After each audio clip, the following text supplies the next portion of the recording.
This episode of Watch Out for Fireballs is brought to you by our yearly charity live stream, Duckstream. You can find some more information at Duckfeed.tv/Duckstream. But for those who don't know, this is a 48-hour live streaming event with total chaos for the transactive gender project out of Lewis and Clark College here in Portland, Oregon. It's a great cause. You should tune in. It is the weekend of the 16th, 17th, and 18th. If you cannot donate, please tune in, signal boost, tell people about it. It is a great time. It is a great cause. We really appreciate everybody who tunes in. So mark your calendars. It's going to be Duckstream 2022, and that's going to be the weekend of the 16th, 17th, and 18th. Go to www.Duckfeed.tv/Duckstream. Thank you.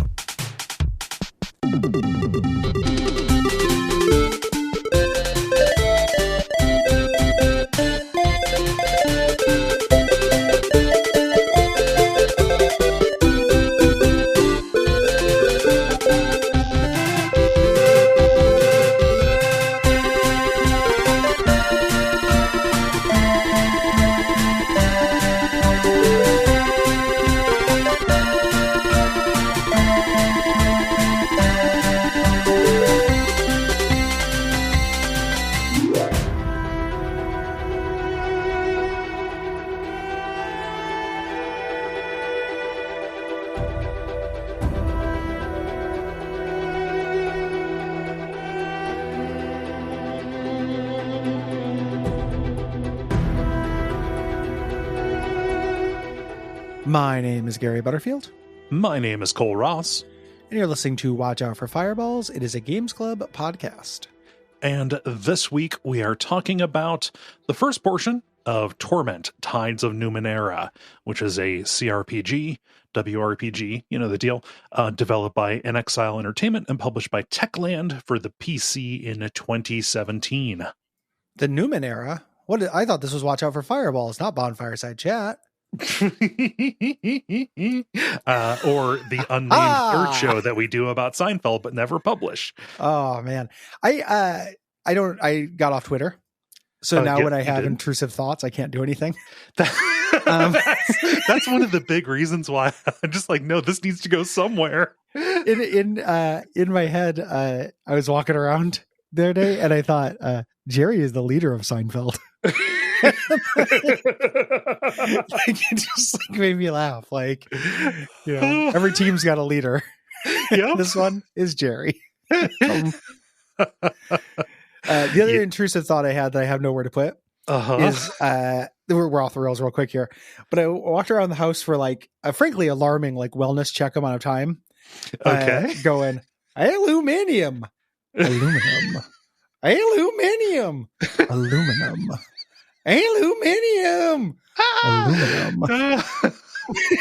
Just there's really nothing to it. Just going crazy at home. Yeah. You're just enjoying the musicality of language. Their words. It's the DTs from leaving Twitter. The delirium Twitters. It's backing up. Yep. Yeah. And my body's getting used to all this stuff. I'm flushing out toxins. Yeah.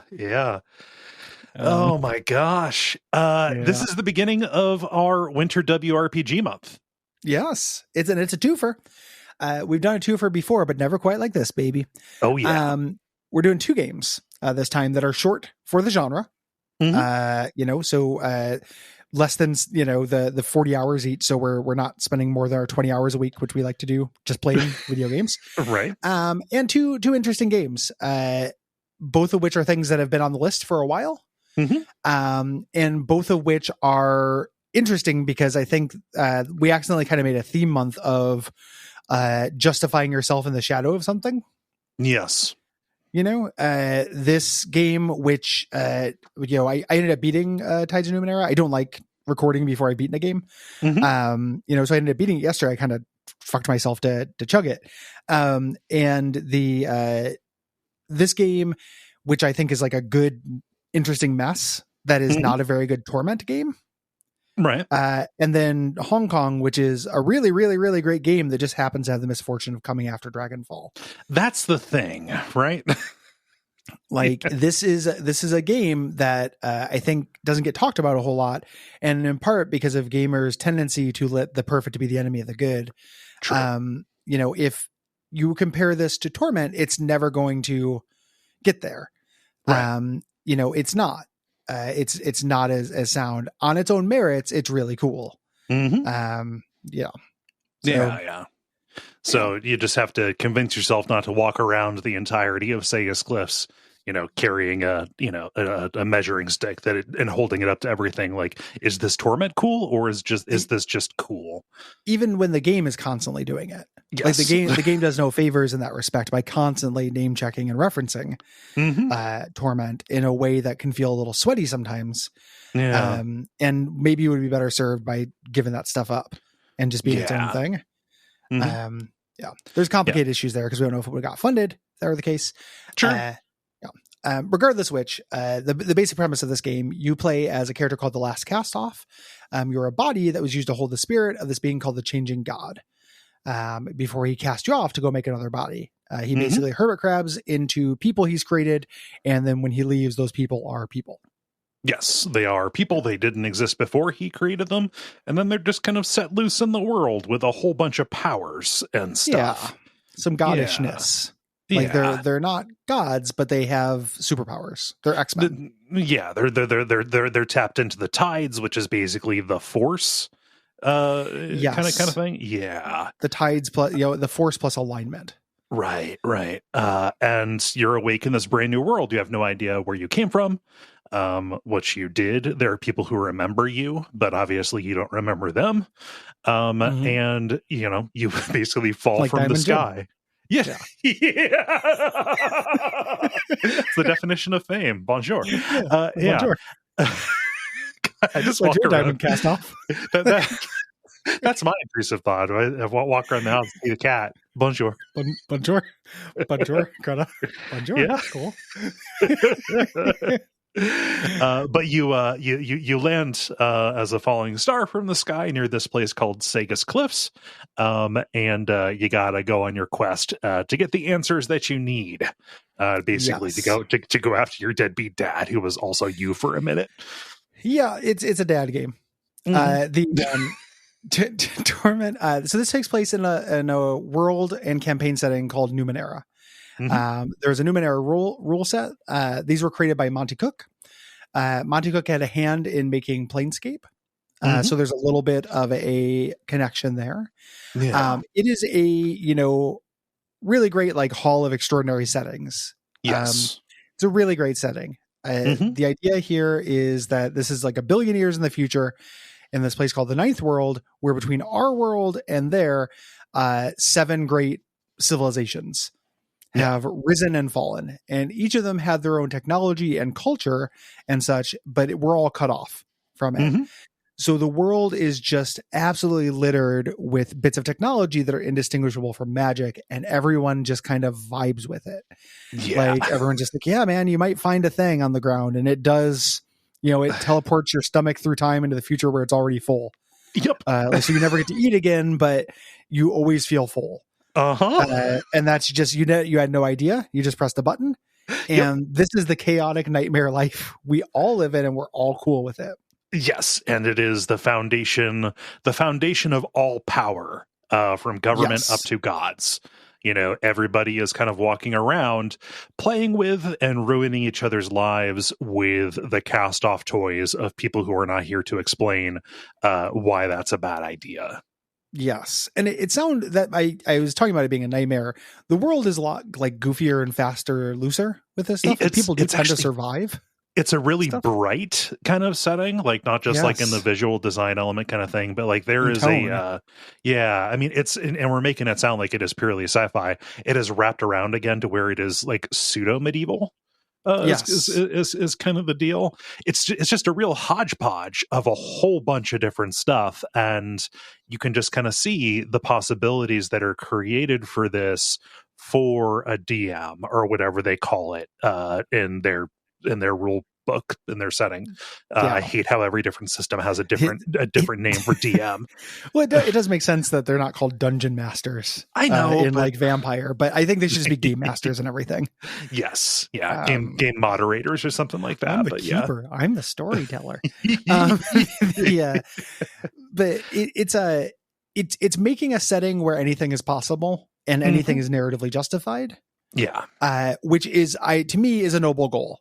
It feels like it does it without giving anything up or hand waving very much. And it feels consistent and of a piece. It's a consistent tone and a consistent feeling world. Yes. They A plus in that regard. It's a cool way, it feels like they set out to create something similar to Sigil, in Planescape, which accomplished similar things just by having planes. Access to all these different planes.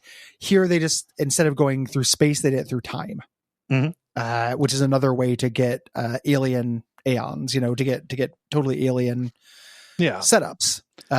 Time works like space. Yes, and it can get as big or as small as you want it to.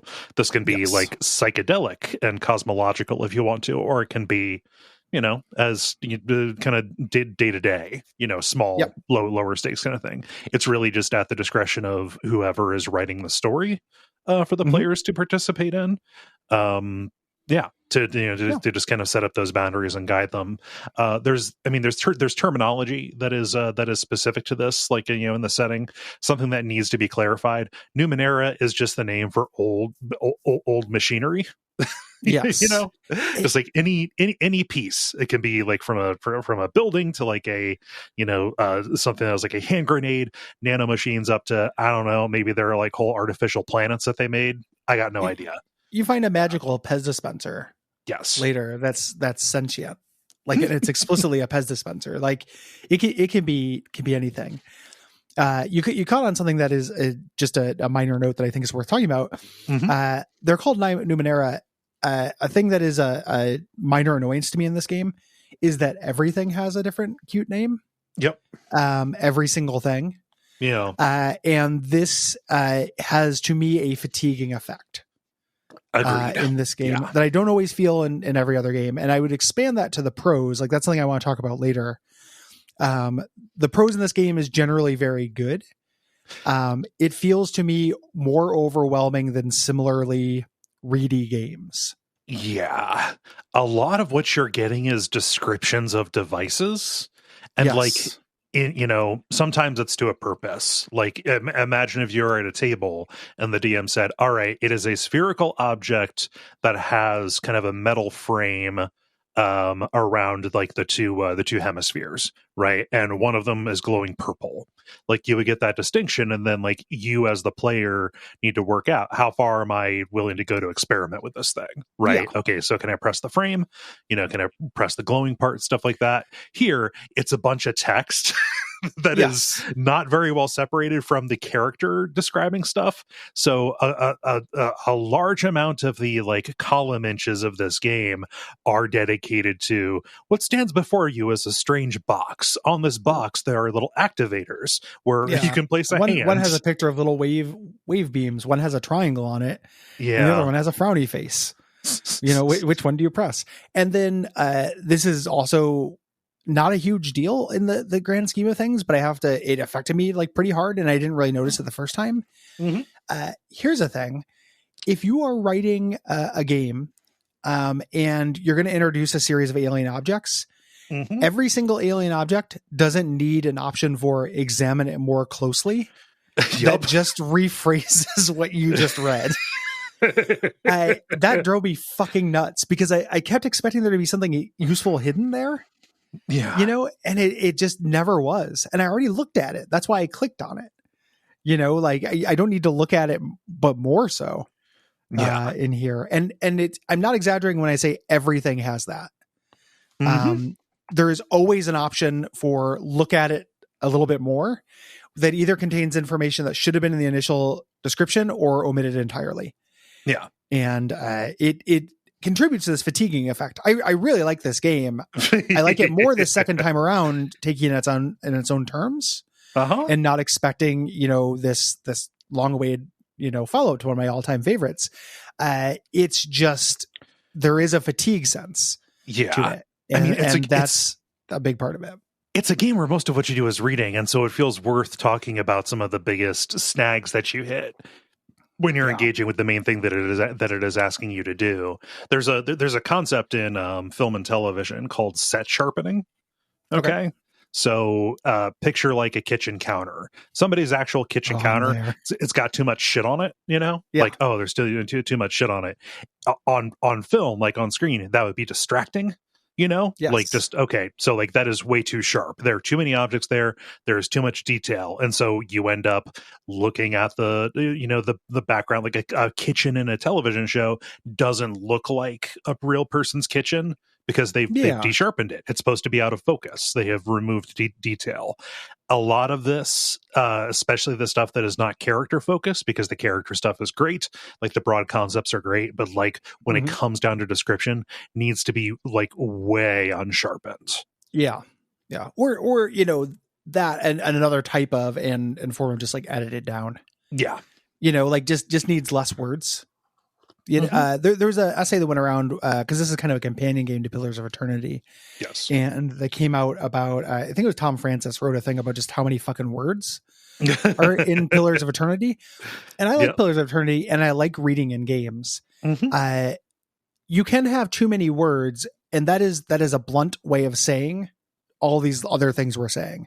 Like the fact that the focus is incorrect, or that there's too much repetition. The prose is a little bit too purple. There are games with tons of words where I do not feel nearly as fatigued. I will admit, like I get to the skim zone in this game. Yes. Where like I'm skimming, because it's like, how many fucking devices can I read about? And it turns out the number is like 100, but this game contains 1,000. Like it's about the same as the number of people that you can know well. Yes. Like when it crests 150, then it starts becoming, oh, you can't believe you can have a society like that. Come on. Yeah, I'm just gonna skim this person. So yeah, it's worth talking about that. Yeah. It's that is the major mechanic of the game, is reading. The other mechanic is where the tabletop rules, reading and dialogue, where the tabletop rules come in. And something that I think one of the few pure advantages this has over Torment is that this has a mechanic system that supports doing things other than combat. Yes. Which Torment did not have. It was just in second edition D&D. This has a very versatile rule system for a tabletop that integrates non-combat actions very well. Like you can do combat in this game. There are inelegancies in how combat is tied into this. Yeah. However, you can also, people who are like, oh, just, play Torment, but skip the fights or cheat through them. You can get through this game with like doing like 5 fights. Yeah. Like you very rarely have to fight in Tides of Numenera. And that is either, it's not just the immersive sim, like you talk your way out of it. Like you can get in a situation and sneak around and go fiddle with some buttons, or just sneak past enemies or do things in the combat engine. I think that's really neat. And I think that it's not executed perfectly, but it's a cool idea. And it fits what the game is trying to do a little bit better than the rule set did for Torment. I mean, what happens there is giving you so many more dials to affect where your character choices affect your ability to exert yourself on the world, So it is not just like, okay, I'm modifying to my to hit percentage when I specifically swing this or, release this arrow or whatever. Like it is giving you, a chance to put stats into something that will be tested against any number of things. It's not just accuracy. There's like everything has a difficulty attached to it, and you have ways to, mitigate that and improve your chances. And that test is replicable using the same very basic set of rules. Yes. There are a couple of situations that are combat possible that happen in the combat engine of this. Like they call them crises, that I'm really impressed by. Yeah. That happen in this, where like, it allows for it, but you can also turn other knobs. The inelegance that goes along with this is that it's still a video game, and video games have certain requirements typically. So there's a lot of weird chaff. A lot of the reward structure and build structure of the game is built towards combat. Right. I beat this game yesterday. I ended the game with an inventory absolutely full of cool ass shit I never got a chance to use. Right. That I worked for, that were the extrinsic rewards for doing quests and everything. And then I talked my way through the end boss. Yeah. Which is cool. I would rather be able to do that than not. It just, that tension is real. Like, between video games want combat, and the reason why they want combat is because they want statistics. And the reason they want statistics is because that's character customization and a reason to go do quests and explore and find shit, find stuff. And this game tries to bridge that gap by making the stuff you find also influence your talking, also influence your sneaking and stuff. But a lot of it does damage or adds armor. It's possible to add damage or, bypass a certain kind of defense, kind of playing into a rock, paper, scissors. The rock, paper, sisters. Ooh, the rock, paper, scissors. Yeah. Dirty girls. just a rough and tumble gang down at the local tracks. But yeah, like doing this kind of elemental resistances. And of course it's not elements, because everything has a different name in Tides of Numenera. So it's like chemical, relativistic, energy. Something that I think is important about this is that this is not a game where you grind. Or grinding is not really even possible. There are not no enemies respawn. Things to kill on demand, right? Experience is rewarded primarily for completing quests. Game has a ton of side quests. We're going to talk about as many of them as we can, or at least as I found, but and you get like small rewards if you discover, like a neat fact or whatever. But this is not a game where you're going to be, it's not a war game, right? Yeah. And that's good. I love being mechanically rewarded for exploration and story, being, doing the story. However, it being a video game, you do have these builds and stuff. Your characters in this game are defined by 3 different categories. You have a type, a descriptor, and a focus. All 3 of those things mean the same thing. Yep. Basically. Just again, words in this fucking game. The type is your class. This is fighter, thief, wizard, but instead they call them glaives, which are your fighters. They're melee fighters. Nanos, which are wizards and priests. They use technology because that's what is used in this setting. But that's why they're called nanos. And then jacks are kind of an all-rounder, but that's where the rogue skills go as well. Yes. Yeah. A lot of what we're describing is also present in the tabletop game. I just went and read the core book for this as well. It's just this game presents you like very, limited options. So those types, there are other types that you can do in the tabletop game. They bring it down to 3 in this. Yeah. Numenera is a big game for like additional source books, like describing all their continents or, different kind of stuff. There's a source book that is just related to Tides. It's kind of like, oh, here's the source book for stuff that's included in the game. Yeah. None of the stuff in this game is stuff from, and none of the narrative stuff, the setting and character things are from the tabletop game, which is interesting. It takes place in the setting and with the system, but they made basically a game for this and then made a source book out of it. Is kind of a reverse of what they did with Planescape. Yeah. So type is your kind of broadest, class. Like it's the big box.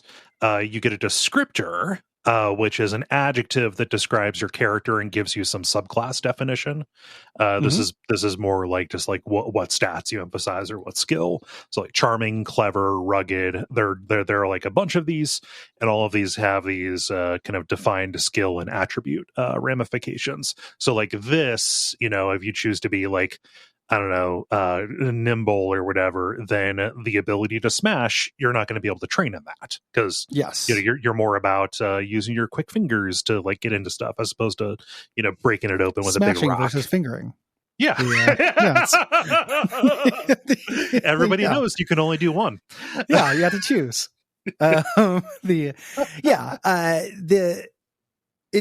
There is a risk reward here. We're going to talk about how your party mitigates this and how effort mitigates this Mhm. in a minute. But so you're not cut off from doing any things. It's just you're better at some things and worse than others. Yes. Focus is your character's kind of broad mission here, which provides these kind of benefits as you level up. So speaks with a silver tongue, breathes shadow, or masters defense. Yeah. Again, that's charm, stealth, fighting, right? Yeah. Like they have cutesy names, but they're those things. Yeah. And there are more of these in the tabletop version as well. You can also make your own. They had to limit it and kind of codify rules. Yes. Because computer. Yep. And notice all of those are combat. I mean, aside from silver tongue, was it just broadly tries to get out of doing combat? It's neither smashing nor fingering. It's tonguing. Yeah. But it's getting out of combat and convincing people to do stuff, which is viable. This game, you can get out of more. It fulfills the contract or whatever, unlike something like Bloodlines, right? Yeah. Each skill is really simplified. So instead of having this huge gradient, it's either untrained, trained, or like mastered. There's just the three things, or something specialized. like that. Yeah. And then you can also have like negative, but that's rare. If it's when it's negative, it's untrainable rather. So it can't be negative, but you just can't do it. Yeah. You're never going to be good at smashing. You're a finger boy. On top of this, it has simplified your stats. These are stat pools: might, speed, and intellect. Very surprised they didn't give them goofy names. You add to these as you level up. And similar to Torment, one of the things that borrows successfully is being really fast and loose with giving you upgrades on these. Oh yeah. As something that just feels good. Like I explored this weird device. It made me smarter. I'm going to get a permanent stat up. A permanent stat up feels amazing in a CRPG. It's like one of those high value rewards you can get. And this game is liberal with them. Oh yeah. It's handing them out like candy at a parade. Yep. You get to these pools when you level up, and level ups in this game are also a little bit complicated. You have tiers. So each level you choose one of 4 or 5 benefits. Once you've chosen all, and you can't choose the same benefit more than once in a row until you've chosen all of them. And then you go up to the next tier, get a couple of specialized benefits, and then get your smorgasbord of options back again. Right. Yeah. And as far as levels go, I think there are only like 6 tiers is what you can go up to as, in this game. And also I think in the tabletop, there might be an epic levels book. I'm unsure, but yeah. While we're talking about leveling, there's an interesting thing about this game. This subverts a leveling curve that happens in these things. It always takes the same amount of experience to level up. In the thing, but as you continue through the game, even though you're not fighting tougher monsters and stuff, you are doing more important quests that give you more XP. So levels come faster, not slower. As you go. I am unsure of how I feel about that. It didn't affect it too much, for me one way or another. I just noticed it as an interesting thing, and as a version. I'm glad it didn't like super slow down because it's fun to get new toys, but it's a weird and very intentional choice. Right. In the game. Yeah. I'm fine getting treats, especially in a game that is kind of as short as this, and in a game that is paced like this, let's say. Yeah. Yeah. Let's talk about tests. Yeah, we get tests. We have our good friend, the D20, although a lot of this math and the randomization is kind of obscured from you. Anything that you do in the game that is not just effortless, like, oh, I'm going to walk across this flat floor, involves a test. And each of these things has a difficulty rating kind of attached to it that you can ameliorate in a bunch of different ways. Yes. So generally, a task will fall into one of those 3 categories: might, speed, or intellect test. The way it's presented in the video game is you have a percentage chance of completing it just straight. And this is based on skills and stuff. To get better chances of this, you apply effort. Effort is spending your stat pools. So let's say you have 6 might. Before you rest again, or you take a early in the game kind of rare healing item to get your might back, you spend 3 points of might to get a better chance at succeeding. Yes. on this skill. You might naturally have a 30% chance of doing it. You spend 3 might, and now you have a 60% chance, or what have you, right? Yes. You make it easier there. Mm-hmm. Then there's also something called edge, which gives you a discount. It automatically like spends some for you. It's freebies. Yeah. So like if you have an edge in might, you always act as if you spent one effort without ever actually having to spend the resource. Yeah. There's also a maximum effort, which is one of the things that you level up when you go. And anytime you take an edge or take a maximum level up possibility, that is assigned to one particular stat pool. The way parties are put together, you're gonna want one of everybody, well, one of each stat basically to pull from. Yeah. As well, at least one specialist. Yeah. Your companions in a lot of the game, in addition to being like narratively narratively valuable, can end up being kind of stat pools or like just walking pools of resources of effort you can dump into things. At least in the early game. Yeah. I love making this a resource that you spend.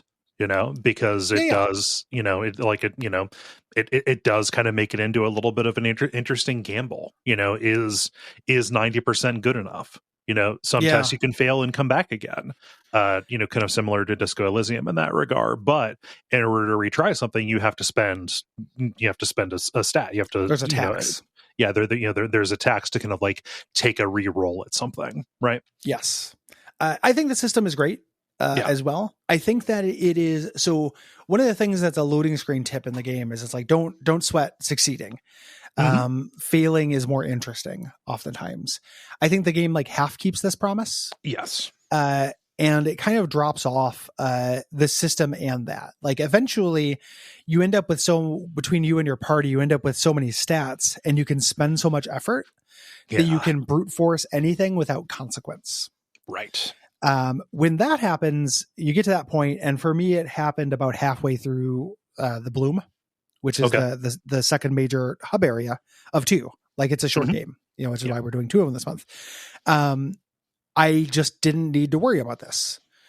Once this becomes a non-system, similar to that tension with having a inventory full of cool doodads I couldn't use, it takes a lot of the spark out of leveling up and getting XP. Right. Because I was effectively just doing a choose your own adventure at that point. That's okay. It goes a distance towards bridging that gap, but I think like playing it the second time for me really hammered home how it doesn't quite get there. Like I love it. I appreciate how it does it. I could see it being very fun in a tabletop scenario where you maybe don't level up as much. So you are continuously being like, man, I can spend all my effort and only get a 5% chance. Yeah. Like, is this worth it? Like, do I want to roll these dice? I really have to think about the consequences. And you have a DM there who is going to explain the consequences, which by necessity, if they're a good DM, will be interesting and move the story forward. Yeah. That can't be true necessarily in a video game, or at least not true all the time. Yeah. One thing that they're trying to communicate when they say that as well is that because this is a follow-up to Planescape Torment, your main character, if you die, you do not actually die. Yes. Yeah. And you can die as a result of something that you do in the world or, in combat. If your guy ends up being killed, you just have kind of a mental realm that you go to. So I think a little bit of what they're trying to say is that success in combat is also not necessary. I've not actually seen that because I have succeeded easily in every combat. The combat's not super tough. Yeah, that's the thing. In this game. And again, there's not very much of it, which is the correct thing. The correct move for this. Yeah. It's not damning. I appreciate the efforts that are being made. Yes. In this regard. Yeah. It's about balance thing more than anything, I think. And it really sings in the beginning of the game. Like the beginning of the game, it's really hard to get this stuff back. So spending a point or two of effort or getting a point of edge really matters, or getting a companion who is really good at something you lack, because getting the items that refill this, they're pretty rare. Money is really tight. Sleeping is expensive. Yeah. Sleeping advances time sensitive quests in this game. which I actually like. I imagine that probably destroys some gamers' psychographics. You know, long rest. Long rest. Yeah, the long rest will fuck you in this. But it kind of burns away. Like it's mostly in Sagus Cliffs that happens. Yeah. Once you get out of that, that's no longer such a thing. Early on, though, it really works. Yes. It's really cool. Yeah. So yeah, you expend that, and you drain your stat pools, and you just kind of have to decide, how early I am, when is my next rest, kind of get back to sleep, do I have the consumables, early on you're making those decisions, later on not so much. Your chances of success can also be modified by the situation that you're in. There are fetters is what they call these kind of post roll modifiers. Here they're just kind of factored in, but these can just be like, okay, one of your guys has a motivation fetter that gives everybody a particular extra chance on might things or whatever. Yes, as many of these as there are stars in the sky. There are status effects. Yes. Basically. There's also invisible ones. So like if you have a test, like let's say you need to do something quickly under the eye of somebody watching, you can take a turn to watch their patterns. You won't get a fetter, but the next time you actually do a thing, it will be easier. Yeah.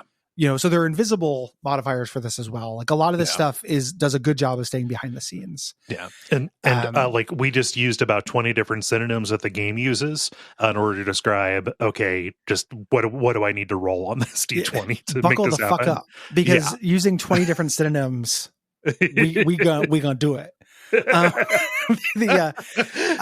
Fetters are just status effects most of the time. They just have a cutesy name, and all the individual ones have cutesy names. So you just have to be okay with it. A lot of hovering over to see what they are. The way that when you're in combat, character initiative is rolled and fixed. There, you can have an initiative skill that makes you go faster. There, but otherwise it's rolled.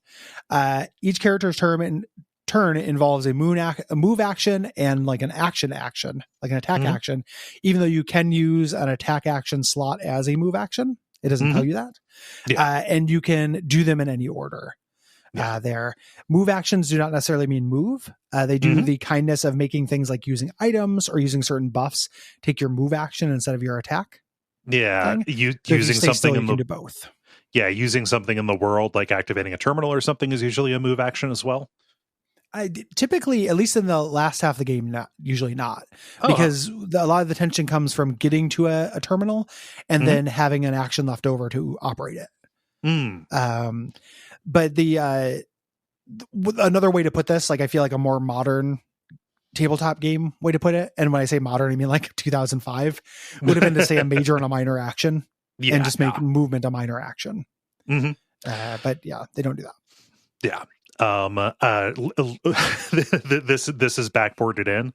I like the actual tabletop version because it's not a thing where you're like laying minis out and moving square by square. They do the kindness of saying like, okay, is something like right there, do I got to take a step, and do I got there's like five different distances that go from I can reach her from my hand to this is several miles and it'll take a day to get there. Gotcha. It's quantized very loosely, which is nice. So they had to kind of graft this in when it comes to combat, and when it comes to like a movement thing, and they brought in stuff like flanking, which is here as well. Like in the tabletop system, it'd be like, okay, the two of us are teaming up, one of us is distracting this person, so I get to have an easier check on this kind of deal. Here it's just like you would expect from this kind of you get the flanky fettle. Yeah, you get the flanky fettle. You get flanky fettles to enemies, like hand them like candy. There'll be skills that set up attacks of opportunities. Like they're doing stuff to make this feel familiar to anybody who has played something that is pulled from D&D 2 through 3.5, right? Well, and things for people who have played modern CRPG games. Yes, it also wants to play like an isometric modern CRPG. In combat, you do roll to attack. You can apply effort to attack. Effort tends to increase your chance to hit, and also depending on the attack or spell you're using, extra effort will have extra effects. like, plus X damage per effort used, things like that. Your weapon type will have a base damage that is fixed, that's modified by these special effects, which tend to be resistances and weaknesses of the enemy. And that's where we get into those damage types we were talking about. Here is my experience playing through this game twice. You can completely ignore this. It is a whole huge... I can count on one hand the number of times I've paid attention to damage types in a video game. And that includes shit like Pokemon. Like where it's the only mechanic that there is to the fighting. Right. Like I just don't do it, and it ends up being fine. Like I'll attack and my guy will be like, I didn't do very much damage. And then I'll attack him again and I'll do enough damage and the combat's over quick enough on normal to like not be a thing. It's basically Divinity Original Sin 2. Like you have to pay attention to it, but like you almost never have to really engage with this shit if you don't want to. And the game doesn't encourage you to min-max, because you are encouraged by the type of game it is and the story that's telling to avoid combat, and the combat is not so rigorous that you have to really engage with this stuff. Which if if you say that in a slightly different tone, could be considered damning. Like why is this system here if you can ignore it, kind of thing. Yes, it is damning, but it's a minor damnation. Like it doesn't matter that much. Like if I were judging this on its like elegance or its perfection, like how tidy is this? Tidies of Numenera. It's not very tidy. Like that is an untidy move for it in terms of design. It doesn't impact the experience that much. Objectively it's not great, but really it doesn't matter too much. So we said encounters are called crises in this, and you can resolve these with non-combat skills. So if you hover over the leader, you can probably see that there's a dialogue option. From there, you can do a completely different difficulty test to try and convince them, like, oh, I've got a bunch of guys coming, you better run, and there are different skills associated with like deception and intimidation, persuasion, all of that kind of stuff. You can either do that or you can go use, objects. Do you not want to, defeat 3 of these boss level things that are flooding in? Go use these tanks that will attract them, but then when they're close enough, switch the polarity so it freezes them in place and then they're taken out of your hair. Right. You're using the action economy to neutralize things the same way you might with combat. You're just doing it in a wider variety of ways that respects a wider variety of builds. And the coolest of these crises that do this, I can forgive people listening who don't think this sounds that different than most of these games, because the way that most games would handle it is you talk to somebody, you have the chance to do the intimidation check or what have you. If you fail it, you just go into a combat. And that's what happens. Here, the difference is you can often influence things once combat have started. And the coolest of these mix the two. This is a later thing that will happen, and I'll be vague so it doesn't spoil it for you here. But there's like a really cool crisis where a guy is giving you a tour. And you have to sneak and do something while this is happening. So you send party members along to distract him with inane questions. And you have to pick the questions that will make him pontificate the longest. While to give your guy enough time to do this thing. It buys you turns. It buys you turns on this other thing. And it's a crisis. And you can fight during it. They can catch you and fight. Other things like, hold these people off while you do this thing. You're sending one. It's really Shadowrunny. Like you're sending one person off to go deck, you know, while other people are doing the combat. Like a crisis. It's really cool when it's mixing different types of engagement or conflict. I was really surprised when I went to that basement full of drones. We'll talk about that in this episode because that happens on Sagus Cliffs. But I was really surprised that I didn't have to kill all of those things once they were aggro. Like it is neat, and it gives them like bizarrely for a game where combat, if you fight it straight, can be kind of monotonous. It does end up bringing like a ton of variety to the different combat situations are there. I mean, kind of because each combat scenario, each crisis needs to justify why it exists to a degree. It's like, all right, we're not throwing combat at you willy-nilly. This is, like just each of these needs to be its own kind of thing. Well, let's get creative with it. How can we actually use the systems that we have in place here to give you different goals and stuff? It's very canny in that regard. Yes. Yeah. It is, it doesn't land it perfectly, but it's really appreciated and a really admirable effort that works more than you might expect. Yes. In terms of this. And as we mentioned before, it respects the contract. You want to make a talkie character who doesn't fight, you got it. You will very rarely have to fight. It's not never, I don't think. I think there are a couple mandatory fights in the game, but maybe not. Like you might be able to actually get through it. Yeah. Exactly. Everything else is handled in dialogue trees. This is the Brian Fargo method. We're going to get, similar to Torment or Fallout, where you're asking people about things by going through the right paths. You'll sometimes unlock things. Descriptions are being peppered through this. Like if you have a high enough perception, you can notice people are lying and things like that. If you have a high enough perception, or if you have a shady doctor rip out your eye and put in a fake one. Yeah. Or if you end up getting an artifact that lets you read minds and you can read somebody's surface thoughts, which is really, really a good one that doesn't do a whole lot other than just add tons of flavor. So it's conveying a lot of information to these. Yeah. Certain options, specifically like responses when somebody asks you a question or, just gives you a chance to react to them, will affect your tides. Like we said, the tides are the force, but here also the different colors of tides, there are 5 of them, kind of correspond to an alignment system, like in D&D. Yes. Not the 9-point and not as moralistic. None of these are evil tides. Yeah. There's not the tide of like the rent. Give me the rent. The black tide of landlords. So there's blue, which is kind of wisdom and knowledge. Red is passion. Indigo is justice. Silver is ambition, notoriety, and gold is goodness, like empathy and sacrifice. Yeah. Your tides shift on your actions. So you'll do a thing and it will say, red tide increased a little, blue tide increased a moderate amount. And you have a highest value of this, which is your dominant tide. This is your alignment.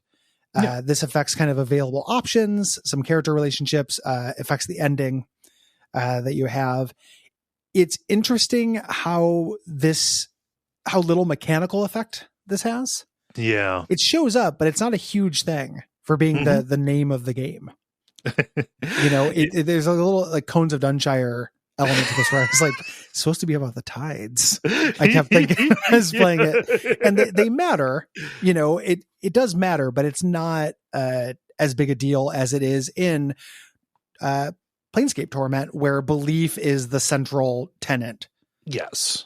People are defined by their beliefs and their philosophies in that game. That is the point of it.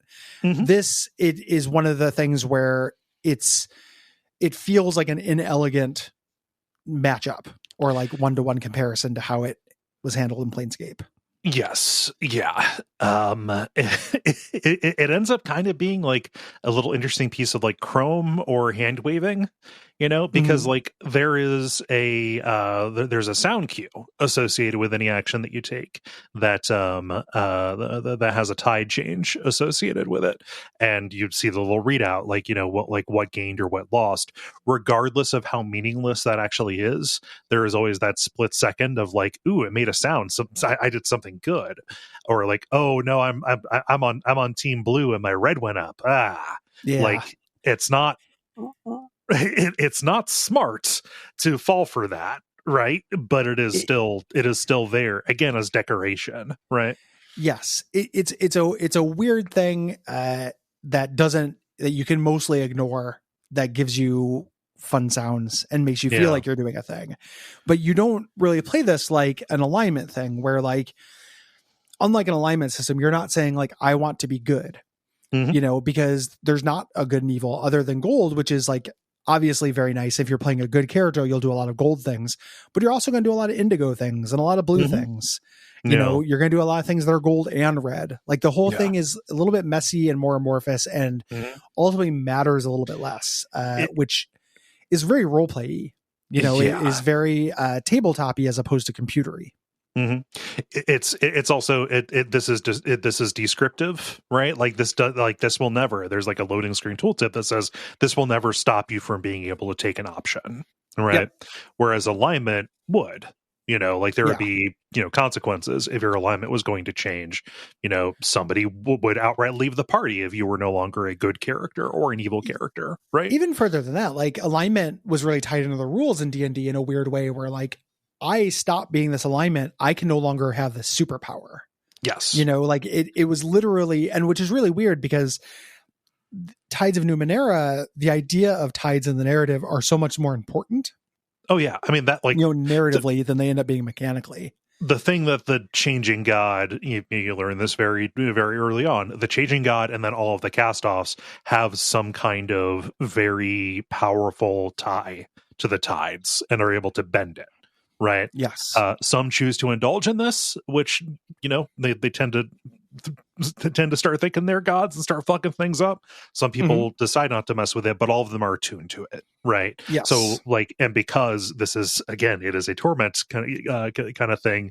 You are walking around in a world that has been impacted by this one very powerful person that has all these different kind of versions laying around. And each of them is attuned to this. It is very important in the narrative, and it does not have a commensurate importance in the actual mechanics to actually reflect it. Right? Like I know that I'm a blue boy because I like learning stuff, but that's just because I'm seeking out content and I want to know why people do stuff the way that they did, because that's where content is. Yes. It's real strange that is so important, but it has no impact. And then the game is like on a tooltip, like, hey, this doesn't have an impact, man. This is not going to stop you from doing anything. It's not restrictive. It's Flash. These cones don't do shit. These cones don't do shit. It isn't about the cones. I'll play the Maverick. The equipment system in this is simplified. You have different categories of weapons that you can use. You have armor. Armor is just for you. Your companions have set armor. You can wear a cloak. Only you get that option. And then everyone gets an ornament, and you can have an artifact, 1 or 2 artifact slots. The ornament everyone gets. This is like a ring slot or just a doodad you have with you. Artifacts are more important and more powerful than this. They have to be bonded, but you need a stat to equip it because you have to tolerate it. It's Numenera-y, and you can get Numenera-y sickness from having too much. Yeah. It's specifically the concentration skill can let you avoid the downside of the bonded equipment. Yeah. The one that is explicitly going to give you some sickness is there are unique items that you find unique in Numenera that are like below artifacts but above just vendor trash, doodads. Oh, I found a cool rock. These are ciphers. There's like a very special place in the inventory for these. These are basically like grenades that do a whole bunch of different stuff, and if you carry too many of them, then the game penalizes you. Did you know that if you I was fucking around moving people around in my inventory or moving my companions around. If you give somebody too many of these things, they do blow up. I'm so sorry, Rin. Oh my God. I was getting rid of, I was sending a character on a thing. I don't want to spoil for you. So I wanted to take all their ciphers away and I was like, I'll just put them all in one person temporarily. No. You don't want to do that. So you want to spread these out if you're going to go above your limit. Yeah. The important thing about ciphers is that they are one-time use, and something that this game does, I think that's really good, is the system of the cipher sickness is a little bit of a blunt instrument, but it is combating too good to use syndrome. Yes. Use these. The reason why Cole and I are both saying if you play this and you're like, I didn't think the combat was that easy, you probably weren't using your ciphers. Oh, you got to use your ciphers. Yeah, they're incredibly powerful. It goes against everything that gaming has like absolutely poisoned your fucking brain with. Use items. I cannot stress this enough. I know we say it every winter RPG month. Use potions, use consumables. You will have a better time playing video games, and you don't like your computer doesn't spit out $1 for each one you didn't use when you see credits. Like you don't get tickets or anything. Use them. Right. And in this game, very specifically, it's not only it's like a fundamental part of the world that you use these. It's a system. It's supported. Yes. Yeah. And they're meaningful. Like, it's not just like getting like, oh, this is a lightning stone. It'll cast lightning 1. Yeah. None of that horseshit here. Yeah. Like, it's actually worth reading the descriptions on these and then taking a turn to use them if you find really yourself in a stuff. situation. Yeah. Like there's one like later, one of the ones that I resented that was in my inventory until the end of the game, not because it was too good to use, but because I stopped getting into fights, was a cloud of nanites that would animate a dead enemy to fight on my side. I'm like, yeah, that's cool. Mm-hmm. I want that. I'll be a little bit queasy to carry that around and then just never end up using it. But like they have a lot of really cool effects, and a lot of them are just grenades, but they'll shore up different damage types. Mm-hmm. For you, if you're not doing damage to an enemy and you want to engage with the damage type system, you probably have a cipher that will do that type of damage that they're weak against. Yeah. So, so use these. Do not just kind of relegate them off to the side and, just like, oh, well, I guess I'm sick because I'm carrying too many of these. Better give them, with tears in my eyes, give them to Alligar and so he can explode. Yeah. Goodbye, Alligar. I hardly knew you because you didn't seem interesting. No one to did. Me. Yeah. So this has a party, has a crew. This crew to me is firmly in the B category. Like if I had to grade the crew, again, if you're holding up that Planescape Torment yardstick, they're gonna suck. They're pretty good. Like they're interesting. We'll talk about them as you run into them. Other than the Alligar, Alligar has an interesting thing that can happen with them. You just have to deal with a lot of Alligar, but they're interesting, right? Like there's cool things to them. This is a point that's in the Noah Caldwell Gervais video about it. That was something that was in my craw about these guys, which I didn't put together until I watched that video. But I was just like, there's something off about these characters. They're really cool, but why don't I like them more? And the reason is that outside of Rin, they don't relate to you. No. The cool thing in Planescape Torment is that you would meet Dakan. He was just a weird guy with a cool story, but you'd get these depths where it's like, no, this guy relates to the plot. Like I was the person who did this to him. Oh, wait, no, I didn't do that. I did this shit. Oh, I didn't do that. I did something even worse. Fuck. And can I get this person to forgive me after I've wronged them in this way was an interesting arc. Yeah. Here, they're just kind of weirdos. They don't really have any tie to you. It can feel really arbitrary when they come with you. Yeah. Like, just like, hey, you seem good. Do you want to go with me? Yeah. hey, it's your party. When I talked to you, your first line was voiced, so that means yeah. Does that mean you want to with me? You want to hang out? Sure. Do you like any bands? Like it happens really quick in this. So individually, some of them are really cool, and you can grow like a good relationship with them, but they do not feel connected to you. One of the genius things about Planescape Torment is they gave a narrative justification for that. The reason why everyone's coming with you is because they have to. Right. And they don't want to reveal that to you because you don't know it, and it's their advantage for you not to know it. That is so much cooler than just like, I met Eratus and Eratus is a good time boy, rotten soldier who's up for anything. Yeah. It's just like, I kind of don't care that that I'm bending the tides to make them come with me.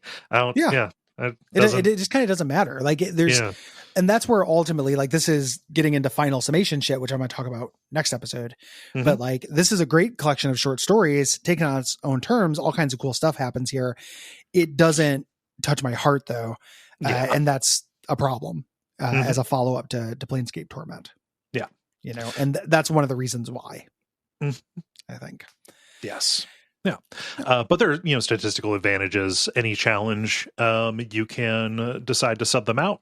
So like Eridus is my smash guy, stuff like that. Yep. And the individual stories on many of them are very cool, which we'll talk about. The exception to this, I referred to as Rin. Rin is one of my favorite companions in ACRPG. Like I would put her in like my League of Extraordinary Gentlemen of CRPG companions. She's wonderful. Yeah. So, but not for reasons that they don't become clear until the end. So, but she's great. This game does music wise and visually, it's fine. Yep. It's it's real busy looking. Yeah. And there's less of kind of a unified aesthetic to Mhm. it. Really weirdly, like the first couple areas, specifically the opening tutorial area, is like you're on an animate trapper keeper. Uh-huh. There's lots of like mind's eye video things just floating around. Uh-huh. Like right outside the gate of the building that you crash in, just a couple of cones, just some loose cones floating, hanging out cones. It's all about the cones. It's like Homer going into the 3D world a little bit. Yeah, you know. Initially, the second hub has a much more unified aesthetic, and I think is a lot stronger for it. Yeah. But nothing is beautiful in it. For lack of a better word, like nothing is like those hand painted backgrounds of isometric CRPGs are a big joy to me. Like looking down on the city of Baldur's Gate 2 sounds awesome, or like looks awesome. I love these little details, these little buildings and stuff. This game doesn't quite do that as well. And the characters don't look as cool. They're hard to make out. Yeah. I mean, just like the setting itself, the visuals are a hodgepodge, and that is either going to be to your taste or not. I like that it's not afraid to be colorful. If I can, It's the artist who did a lot of the backdrops and stuff for this is the artist who does the art on Slay the Spire. And the reason I know that is because he must live somewhere in the Pacific Northwest. He tables at the comic conventions that are up here. And I always see him, I'm like, Slay the Spire. And then it's under it'll say Tides of Numenera. And I'm like, oh, okay. Okay. Some of that's fine. But yeah. For the music, they got Mark Morgan back, composer on Planescape Torment. I don't, the soundtrack in this is fine. I also don't think that the soundtrack in Planescape Torment is any great shakes. It's just it's all just very functional mood setting. It's I generally like those soundtracks because of associations. Yes, yeah, they're not things I'm going to listen to on their own.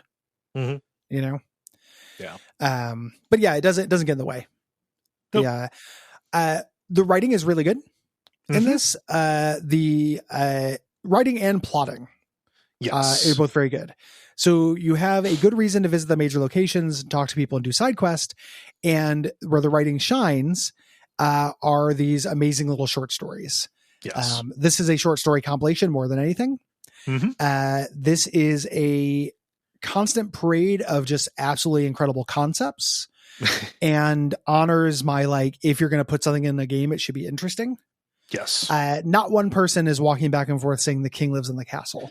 Well, they just have vague names. I mean, it's almost like in Pathologic, where they say you'll be able to tell at a glance if somebody is just an extra, right? Yeah.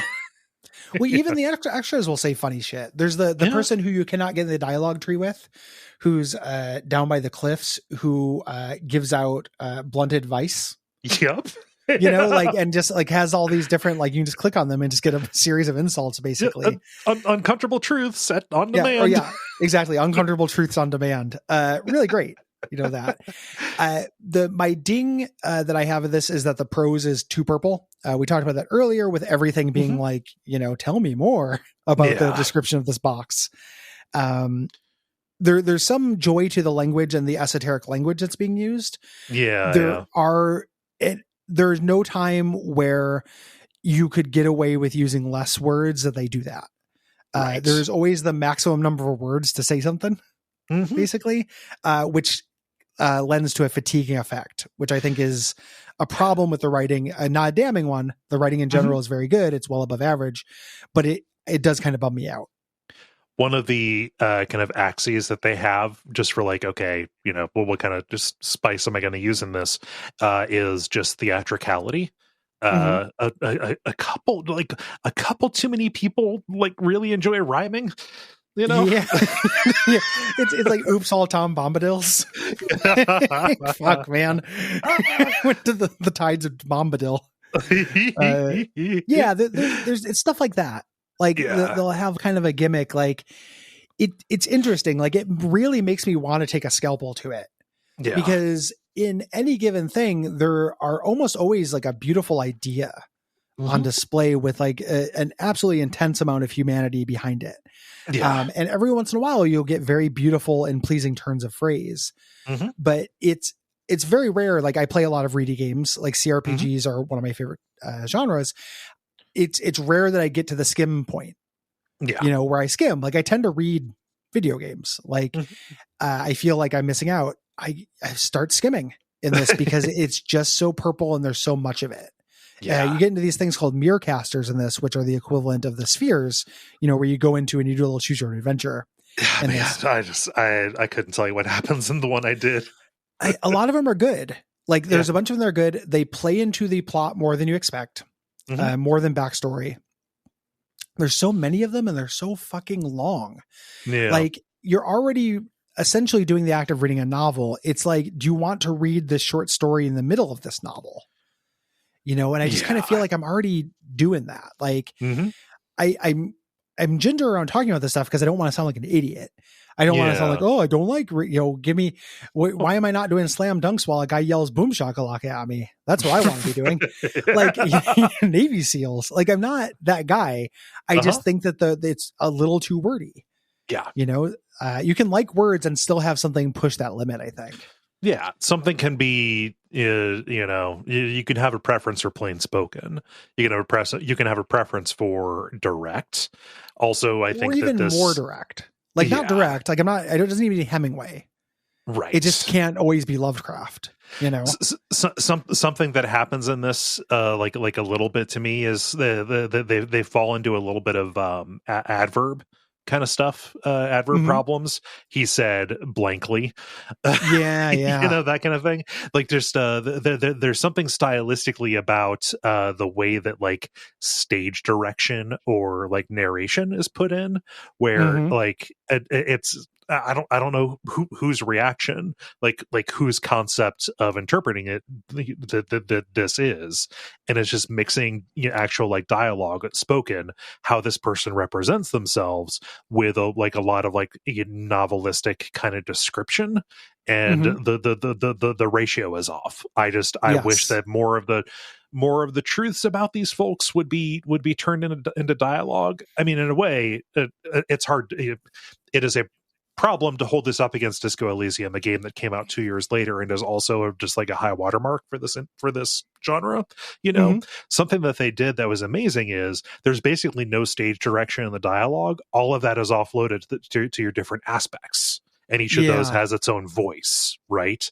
And you can decide which one is trustworthy for how you view this character in these worlds based on how they decide to chime in and when. Right. The stage direction ends up like putting cruft into this, I think, from like a stylistic point, or from a stylistic point of view. Yeah. In addition to just it's that and just some extra cruft. Like it's stage direction, and then even just the content is a little crufty. Yeah. Comparing, like there's really useful comparisons to be made with this and Disco Elysium, which feels more like Planescape Torment to me. Yes. In a lot of ways, because it is more philosophically tied to like those things, like a little bit stronger than this. So, and it has better prose, like it is more readable, interesting prose. There's also a negative comparison to be made with, Pillars of Eternity, which is a game I like. On a long enough timeline, I can see us doing it. Yeah. It is too wordy as well. Right. That also is just too many words to not enough end. There, so it can be a lot worse than it is here. It's just not Planescape Torment, and it's not Disco Elysium. It's above average, but it's not perfect. Like I have to pump the brakes a little bit on praise around it, just because it's anything that fatigues you this much, right? Is not an experience you necessarily want for a video game. Like I'm not looking to be tired. In general, I'm not looking to be tired. Yeah. I mean, if you're looking for like non-best in the world comparisons, to this, like, okay, if Planescape Torment is too high of a standard, or Disco Elysium is too high of a standard, there are other ones that manage to get this right. Divinity Original Sin 2 doesn't have this problem. Tyranny doesn't have this problem, and Tyranny is in love with like the music of words, right? It's just written, I think, a little bit more tastefully to where it's not as as tiresome as this. A little less concerned with being a source book than Yes. this is. Like this, we talk about how we want the source book for something. It's very different than saying we want the experience of playing it to be a source book. Yes. And in some ways, Tides of Numenera ends up feeling like playing a source book. Well, I mean, it came out before the actual system, before the tabletop system did. Like, this was a lot of people's first. I can't imagine another way into Numenera outside of being a big Monty Cook fan. Yeah, I love the Cook. Or like, you just keep up on new games. Like you go to the game store and it's like, oh, here's a big hardcover role-playing game. The themes of this do tie into the themes of Planescape Torment. I will be really curious to talk to you about this once you get to the end. Of this. The comparison is very direct. So in Planescape Torment, a past incarnation of you did a bunch of awful stuff and you were dealing with that. Here, it's much more of a daddy kind of thing. You are dealing with sins of the father more than sins of the self, which ends up feeling very important to me in how this game lands those themes. Right. In terms of things, it does feel a little bit like, if you put a gun to someone's head and they had to come up with another way to explore those themes, what's another premise? Well, a guy who's cursed not to die versus a guy who is, the shell for this god. Like they did come up with another premise that allows them to do these things. But it for me, it doesn't work as well. And I'll get into it more next episode. We can get into it more there, but just like it is a little weird. It's kind of coming at it laterally or coming at that theme diagonally, which is ultimately Planescape Torment. Like the way you resolve that is to decide how much. What do you accept about yourself and the things you have done? Like, are you going to, take responsibility and go fight in the blood war forever? Or are you going to, try and get out of it? Right. Having it not be you just like, okay, accepting something that you have done does take a little bit of the emotional kind of like punch out of it to a degree. I think it absolutely does. Like, it's a really big difference. Like this guy who made me I didn't do it, I don't feel guilt. Like a weird thing about this game is the thing that's missing is the torment. I don't feel tormented. Like torment is on display. Bad things happen. And the changing god is a monster. And he's a profound monster. He's an interesting monster and his motivations are interesting. The crimes he's done are very sunderied and cool. Yes. It wasn't me though. I'm not tormented by that shit. I'm just a guy. Yep. I was just born, man. I just got here. I was put into this situation and I have a lot of like fucked up and powerful brothers and sisters. And the in Planescape Torment, it's arguable that you are a victim of your past self, right? Yeah. Here you are undeniably a victim. Yeah. Like just like everyone else is. Like this is something that was done to you, not something you did in any way, shape, or form. And you see examples of ways that can go very, very poorly. But, as at least as far as I've been, I just finished the Valley of the Dead Gods last night to give you a sense, Gary. At least as far as I have been. Dead heroes. Yes, dead heroes. Yes. And what did I say? Dead gods. Oh, yes. Which also sounds cool heroes. and is a Planescape thing. Yeah. Yeah. I wanted to make sure I didn't say Valley of Dead Garys. Why would you say that? I don't know. Why are you in danger of saying that? Like, is that something you've been workshopping? No, it's because I was talking to you and I was very quickly moving on to my next point. Just thinking about the Valley of Dead Garys. No. Me, Denise, Oldman hanging out. For eternity. Oh man, that little shit from Pokemon. My dad's there. Yeah. No, but at least as far as I have gotten to, it's not like I can go and become as bad as them. There is one that I dealt with who is very clearly a bigger monster than I think that my character could ever personally be, given the range of possibilities that has been expressed to me. Whereas in Planescape Torment, like you could be, I mean, there are options in there that I am not even comfortable enacting in fiction. If I have a choice evil to not make playthrough it of happen. Torment turned my stomach. Yeah. This is not that. It doesn't have Yeah. that power. It's not as deep as that, and that's okay. Again, on its own merits. Like as a short story collection, it absolutely sings. As a collection of cool ideas, that has value. Yeah. Something else about the writing is that this is a Kickstarter game, and they did take Kickstarter characters. One thing that when you like read interviews about this, they say like, oh, like a thing that we're proud of is it's not actually that easy to tell like what is Kickstarter content and what is not. And when they listed like a few of the examples, I was like, huh, wait, that's cool. They actually managed to take the prompt. Integrate. Yeah, it like integrated very well, and so they would get the prompt from the backer and be like, okay, somebody who's looking for like an unrequited love. Then they basically had permission because of what this game is to take that and twist it, right? So like it is not just self-insert kind of shit. No, it is like they were given license to make it work within the setting and make it fit alongside the kind of homegrown fucked up short stories that they had, right? They did a great job with that, I think. Yeah. Even though it does have the this game and Hong Kong both have the Kickstarter fingerprints in the lesser way in the Valley of Dead Heroes when you go through the tomb, and you just get to see like fart smella 69 and the little epitaph they put in there. It's just like, fuck, man. Like I am so sick of handing it to Kickstarter backers in video games. Yep. It's hilarious in Shadowrun Hong Kong because one of the first of the couple early portraits you can get or the character creation portraits are like clearly Kickstarter backers. Like there are so many goatees that exist in modern CRPGs that wouldn't exist in real life because of Kickstarter backer portraits. That's really funny. I love it. It's incredible, man. Here it all comes through in a big list of names that come through, but they also got to write little epitaphs, which means you get to see some memes and shit in the middle of your game that you're taking seriously. Another thing that Planescape Torment would never deign to do, I feel like. Yeah.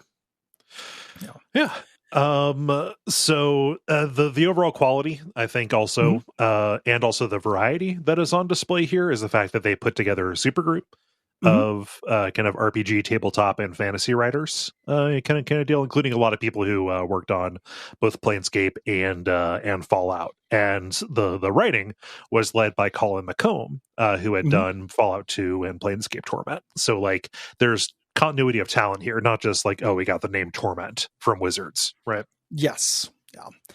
Development began with Chris Avallone and Colin McComb wanting to make a follow-up to Planescape Torment.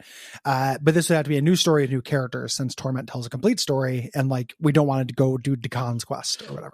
Right. I mean, I do, but I'm an idiot. It wouldn't be good. The crowdfunding became viable. They attempted to get the Planescape license from Wizards of the Coast, but that didn't happen because the Planescape setting was generally retired. Yes. There's still some supplemental materials around it, but they had a thing called the Faction War, and that basically killed it. It climaxed like a White Wolf game does. Yeah. Like there was a storyline, like a meta progression, and that finished. Although I am excited, there are going to be a few Planescape 5e books coming out next year, I believe. Yeah, that's real cool. Yeah, obviously very exciting. So that they couldn't get that license, but Colin McComb joined Brian Fargo's In Exile studio. And a deal was struck with Monty Cook, who was making his own tabletop setting rulebook, also kickstarting that there. Yeah. And so pre-production began in early 2013. In Exile is a small studio. They were already working on Wasteland 2, which they had crowdfunded just before this. And they were going to move people over as that wound down. However, Wasteland 2 got delayed, so Torment was also pushed back. This was kickstarted in like March of 2013 and didn't ship until 2017. Yep. Which at the time felt like a big deal, and there are probably a lot of horrible YouTubes with irritating thumbnails about that. I'm sure. Yeah. Those have aged like milk.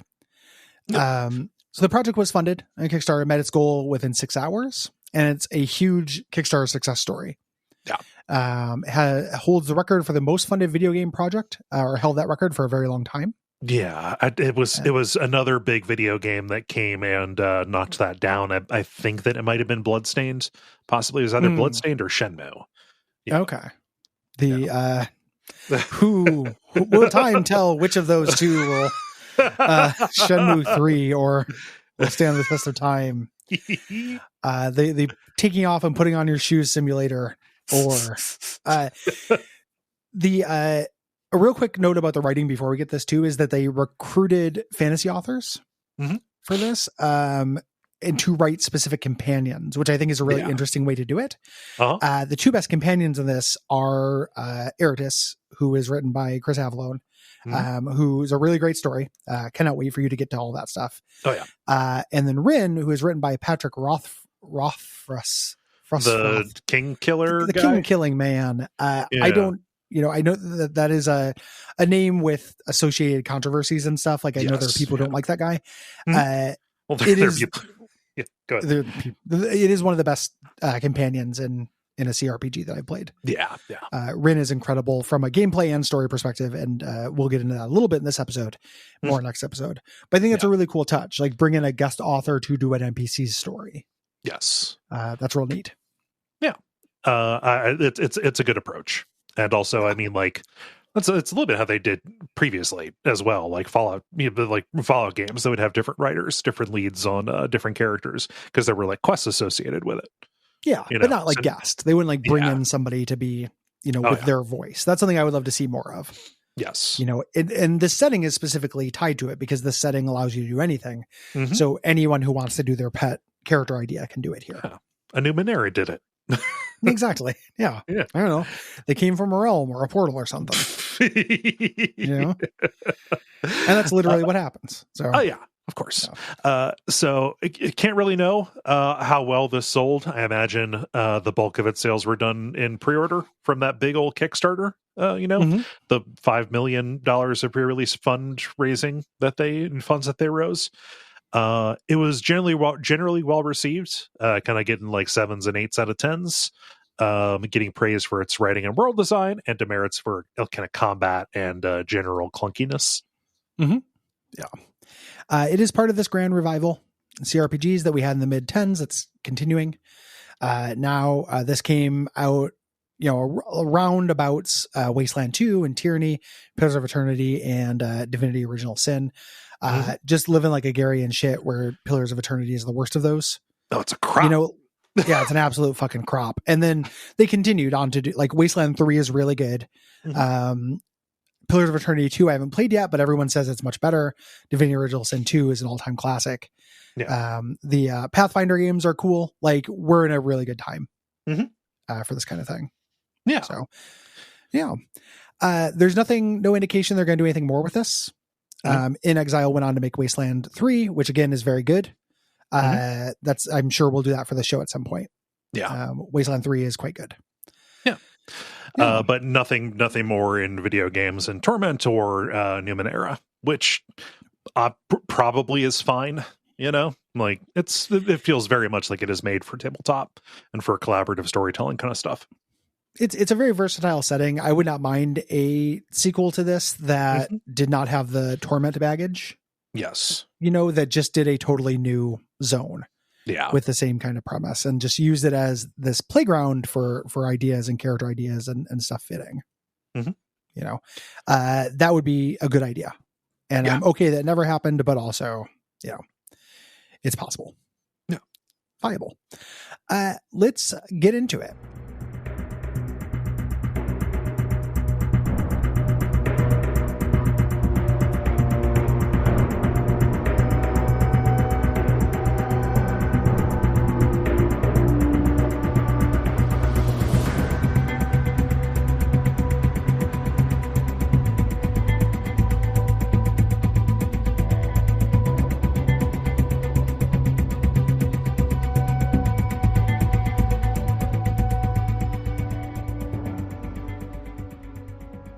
So let's get into it.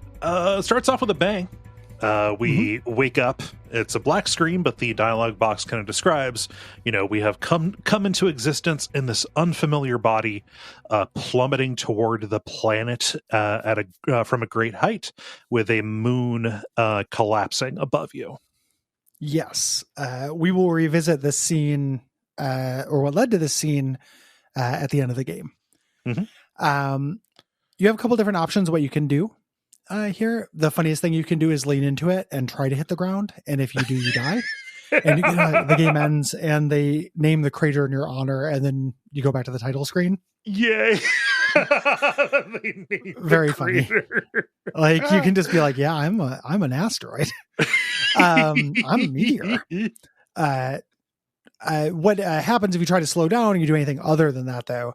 You're hit by a crackle of energy, and you're brought into something called a fathom. Again, everything has a name. This is the Dark Fathom, and these are realms that you're going to end up in. You're going to spend some time in the realm zone in this game. And it's unclear if this is mystical, what this is. Just like everything, this could just be you conceptualized in the data sphere, because there is something called the Iron Wind. There's just a bunch of nanomachines that form this network connecting all things. The Iron Wind and the data sphere are very different, my friend. Are they now? Yeah, the data sphere is like the benign version that's just kind of everywhere. The Iron Wind is like there. But yeah, there's and again, we're God fucking proper nouns, man. This could be a mindscape or a literal place. Yes. And if it's a mindscape, it's not just a mindscape, it's a mindscape with a technology overlay. Yes. That is connected to a bunch of other stuff. Yeah. Yes. But you're kind of in the darkness, and this roiling void of hexagonal panels that are rising up and down. And you get like a little bit of a interaction tutorial. There is a dripping, glowing light liquid and a large bowl that you have to kind of like pass a little test to move without hurting yourself. Yes. Yeah. Just teaching you the basic verbs of the game. When you do so, we get this mirror that allows us to set our, create our character, our starting traits. You can only choose gender. You cannot choose appearance. This is to a purpose. Yeah. I know that really bugs some people. Get very irritated about that in a game, and I get it. It's for a reason in this game. Yeah. Once you step through this mirror, we go into the labyrinth. The last thing was the Dark Fathom. This is the labyrinth. Yes. This is a realm. And this realm is very explicitly there's a lot of realms in it. A construct of your mind. Right. So the labyrinth is going to keep showing up. This is when we're in our mind realm. Yeah. And this is where you go when you die. Yes. You go to the mind realm. As your body is kind of regenerating. You've got kind of a Wolverine thing going on. Yes. And our little psychic tender, a version of you called the Spectre, fills us in a bit, saying that something could be a memory, could be another force. It's hunting us, and if it catches us, then we're done. Yes. So we need to go out into the real world, get into our body, inhabit it, and find a resonance chamber for this, and attune to the tides. We don't know what all this stuff means. The beginning of this game, to a purpose, is incredibly disorienting. It's worth talking about. Even when we get out into the actual main world, it's overwhelming. Yeah. And that is intentional. You're supposed to feel like a newborn babe who does not know shit. Yeah. The thing that's hunting you shows up.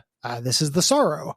The Sorrow is this gigantic mass of black and red tentacles on this kind of frame, of like a big hunched over being. Yeah. And this one has these little masses of little black and red tentacles here that show up, and it starts a crisis where we have to kill these little ones, these reflections that have it anchored, to knock them loose from your mind. Yeah. And after you do so we do this in the turn-based combat system we talked about before. When you do so, these little Sorrow fragments, these little squid guys, jump off and escape into different parts of your mind. Yeah. So you got these little gremlins knocking around until you deal with them about a third of the way through the game. Yep. Yeah. But yeah, this Sorrow eventually comes for all cast-offs. It is a little bit of the animating purpose of what you're doing is trying to figure out how to not be killed horribly by this thing. Yes. We will talk about the sorrow at length. Mm-hmm. So you go into this portal and emerge in the real world where there's a man and woman looking over your body. They get knocked over when you wake up. There's a big energy pulse. Yeah. These are your first two potential companions. Mm-hmm. And your first two companions who will stay together for the tutorial. Yes. This is Calisteg. I don't know if it's ever said. So I don't know it exactly is. I think it's Calisteg, something like that. Yeah. Yeah. And Eligern, who is a man. We are in this sanctum, this former sanctum, this workshop of the Changing God. Yes. The Changing God made all these little workshops around. People explore them because they're full of cool tech. Mm-hmm. This is a being that can transfer its mind into newly created bodies. Now it does so, it leaves behind the body, and a new mind forms in it. That's who we are. Yeah, and they know that this is what happened pretty much right away. Yes, like the world is just lousy with these husks that this guy just leaves behind, and nobody likes him. Yeah. Like he's leaving freestanding loads, like, and making it everyone's mess. He's casting off to completion. Oh man. But I feel like it's intentional the way that they give you these first two characters. Like it is very much a Morrigan and Alistair kind of thing that they have. It's the old BioWare dynamic. It is the haughty woman and the just boring as paste dude. There's more to both these guys, and there's more to their relationship that doesn't get revealed for a while. Yeah. In my first playthrough of this, when I played it way back in the day, I didn't take either of them because I was like, fuck these guys. They're boring. This run, I took Calistige, and I really like that character. Mm-hmm. She's great. Really cool concept, and turns out to be a really cool character. Mm-hmm. Just hides her light under a bushel. You know? I mean, and that is wild to say because your first impression, she is a character who is constantly, she has these they both have concepts.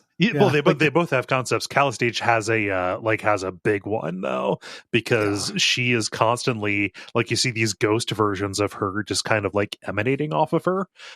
She is like quantumly entangled. Like she has all these, like, she calls them her sisters, these kind of shadow versions of herself, these reflections that are just kind of all on the same path, kind of bound to her. Yeah. Yeah. It's real neat. And they do cool stuff with this. Like she starts with an ability where she can teleport, and what's happening is she's switching positions with another version of her that was already in that spot in a different reality. Like it's really neat. Yeah. Ding dong. Sorry about that. It just happens like it deliveries. Nice. Eligern, how were we pronouncing that before? Eligern? Eligern, and forgot that. Yeah, we took a coffee break. Yeah, and I lost all of my minds. He has these moving tattoos on his arm. I'm going to spoil his story. Yeah. Just the cool, or not his whole story, but the cool thing about it. His village was destroyed, and he's looking for his family. The Numenera that he found turned his family into his tattoos. Oh no! They live on him, and they can crawl off of him and go and fight and stuff. Which is also really cool. It just isn't as immediately cool as Calistige. So it seems like it's I just want my kids back, but it's actually my kids are on my back. Yeah, I just want my kids back. And then do you already have them? And then it pans over to one of those awful like portrait tattoos of an infant, like with the eyes are looking in different directions and shit. It's just Steve-O giving 2 thumbs up. Damn it. Damn it. But he's a real dick. And the reason why I didn't want to take him this time or the time before is he uses gendered insults. Which like I am just 2022 brained enough now where I don't like hearing the word bitch. Yep. And somebody's just like, man, she's a harpy bitch. I'm like, man, you suck. Like she might suck. And Calistage isn't like a good person. Like Calistage is really interesting. She's not a saint. But I don't know. Calling her a harpy bitch is not a way to engender my, sympathies. Yeah. I was pretty comfortable. I mean, I was going to roll with Calstage just because I wanted the quantum shit, but you told me to pick up Eridus instead. Yeah, and Eridus is better. Eridus. Yes, Calistage is great. Eridus's story is so fucking good. Yeah, when you get the whole thing. So they you get this memory at this point, similar to Planescape Torment. You're going to constantly succumb to memories. Yeah. This is of the changing god talking to somebody about trying to solve the problem with the sorrow, and they think the resonance chamber will do it. But we smashed it. We landed on right the on it. Yeah, we landed on the resonance chamber and busted it. So we need to find some way to fix it. We asked these people, and they both have an idea for it. There's the cult of the changing god, which Elegern is rooting for. That is people who are interested in the changing god, or the Order of Truth. The Order of Truth is like a monk order, basically, who are like, hey, we probably shouldn't just say machines are none of our business, given that they're everywhere. We should try to learn as much as possible. Right. It's kind of the prevailing religion in the world of the Ninth World. That isn't a cult. Like there's the cult of the changing god is a cult. There are a lot of different religions that we're going to run into. It is the one that seems not shitty. Right. And both of these characters, both these NPCs, were Eldern was a part of the Order of Truth, and Calistage currently is. Yes. Yeah. That's how they know each other and how they came to hate each other. Yeah. Yes. Yeah. Outside of the dome, when we leave, we run into the scavenger after we get past the freestanding cones. A scavenger named Quor who approaches, and his employer sent him. They saw this falling star. And they wanted to check out what it was. You know, treasures constantly raining from the sky in this world. And this starts a crisis. I was a charm character, so I persuaded them to stop. Otherwise, you can fight. On the level, we call that the Duckfeed standard, which is talking and small guns. Yes, talking small guns. Exactly. Near the end, I ended up being pretty good at fighting in this game. Like I was a jack, like I was good at everything. But it's because they give you so many stats, it's very hard not to be good at almost everything. Right. And thus, but I, am able to convince him to leave. I forget exactly what argument that I made, but it was like, hey, none of this is worth dying for. Yeah. You can also lie to him if your deception is up. You have multiple different social levers to push. One thing you can do that is very similar to Planescape Torment, at least as far as I have seen, is you can just lean into it and say, I am the changing god. Yes. And that can actually like greatly affect your relationship with certain factions and stuff. Yep. He has a rep. Yeah. There.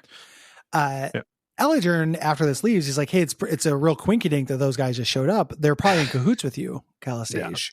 I will not take one more step with this woman. And so we have to choose between the two of them. Mechanically, if this were a more combat-focused traditional CRPG, this would be a pretty devastating choice. Oh, yeah. They're both nanos, but they're really different. Elegern is a cleric. He does healing and support magic. Calistage is a more traditional mage. Right. Like squishy wizard kind of character. It's going to take a little while before the other character who can fulfill a healing slot gains those abilities. So, choosing wizard or cleric is a little bit tough unless you play as one of them from the beginning. Right. Unless you roll as the cleric yourself. Yes. Yeah. But still, you don't need it that much because it's not a hard game. So I was not inconvenienced by playing with Calistage. Yeah.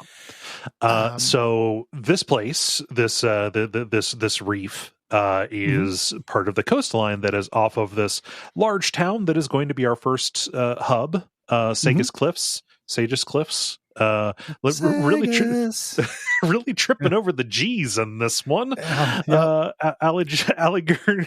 But it's made up of a bunch of different regions, all of which are very overwhelming when you go to them. But the first one that we go to is Circus Minor, which is like the open air market and like gathering place, and also the place where the changing god just kind of has their little tent city set up. Yeah, they've set up a thing. That overwhelm is very real and is fatiguing. The trick is it's not as complicated as it seems. if No. you hear this, if you like these type of games, like I think this game is worth playing. Mhm. If you hear this and you decide you want to play it, it is going to feel like kind of shitty initially. Yeah. It takes a little while to get a handle on the rhythm of like checking off quests off your list. You will get there though. It is not as complicated as it seems. Tides of Numenera also is unique as far as I know in terms of CRPGs in a couple ways. One is that once you complete this hub and move on, you do not come back. Nope. This is a linear game in a weird way. Like you go to a series of CRPG locations, only 2 of which are major hubs. There are a couple of minor zones as well. And after you do them, that's it. Yeah. So you do not have to feel like, oh, I'm going to have to come back here in 10 hours and remember this thing. No, you just go through, you talk to everybody, you do all the things. You get all the short stories, you advance the plot, and then you can move on comfortably. Yeah. Something that helps with that overwhelm is to know that if you're playing this with a keyboard, you instead of like on the Steam Deck or whatever, you can just press tab and it will highlight everything that is interactable.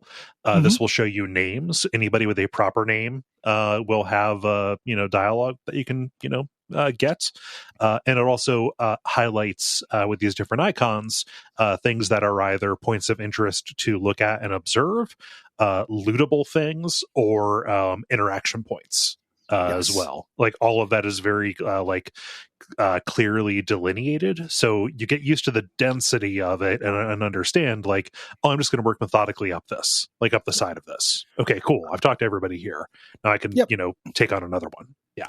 A real cool way that this articulates in terms of the things you just look at is it doesn't bring you into a different interface. Right. The text just appears on the screen. So it's not, you might open up hit tab and see 7 little magnifying glass icons, and that can feel like shit if you're like, oh, this is going to be 7 different little menu taxes. No, you just pull up the sentences and read them. It's also worth talking to people who are not proper nouns because they hide funny stuff in there. We mentioned that a little bit in the generalities, but there's also a character running around Circus Minor who keeps saying like, I am a regular human child when you talk to them. It's just really cute. I think that's very funny. Yeah.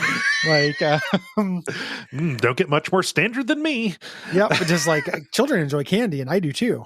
Unprompted, like it's pretty funny. Like when this game decides to be funny, it is funny. Yeah. Oh man. But I went and talked to the Cult of the Changing God. Yep. Even though I had Cal Stage with me. Yeah. And even if you if you immediately go to the Order of Truth, they will send you back here.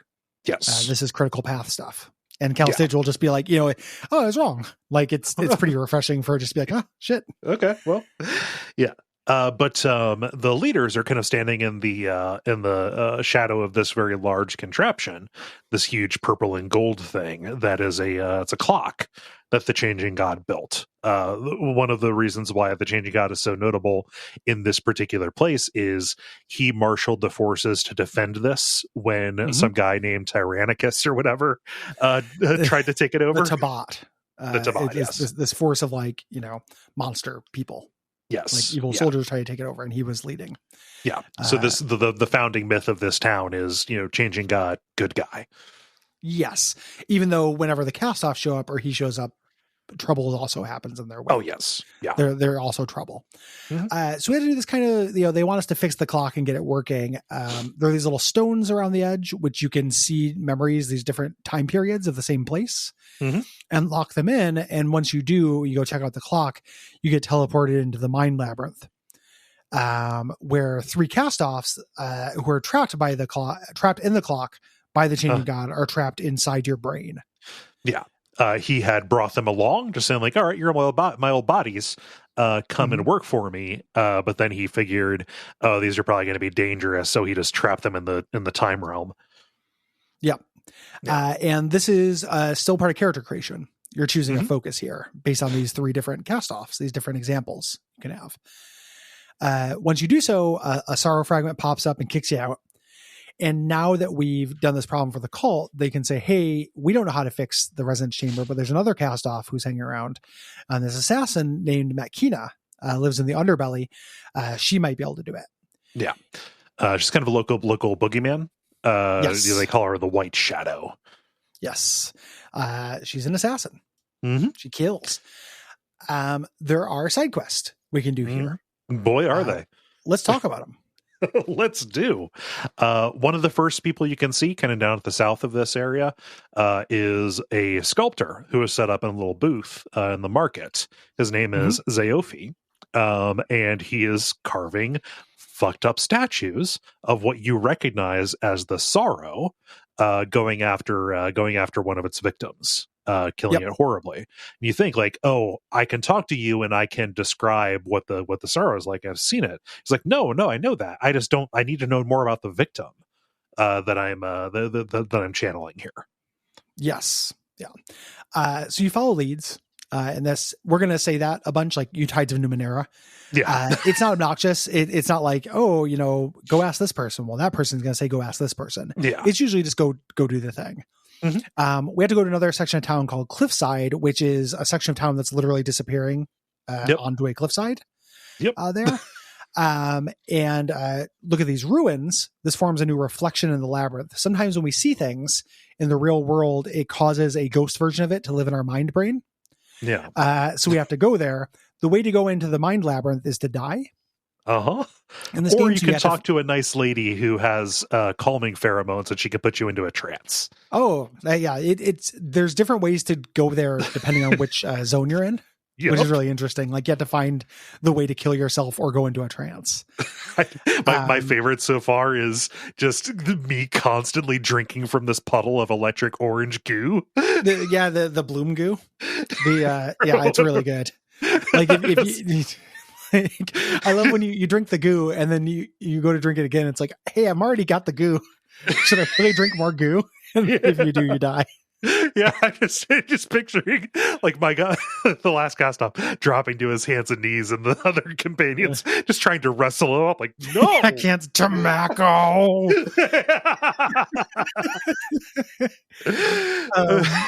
It's like the orange drink that they thought was lava. The episode where they went to Japan. It burns. It's rich with wasabi. When we talk to this person in the labyrinth, in our brain labyrinth, she tells us the sorrow drove her father to kill himself after his daughter died. Their home collapsed. Then she blows up into blood, so we can go back and tell Jofi. Yeah. Like, the details of their relationship are real cool. Like he knew that she was going to die, like ahead of it. And so like didn't get terribly invested in her. And so like this memory of her, which knows that she is a reflection, like I am not the actual person. I'm this concept. Like I feel the alienation of this. And so it is kind of a mercy when she explodes into a comical gout of blood.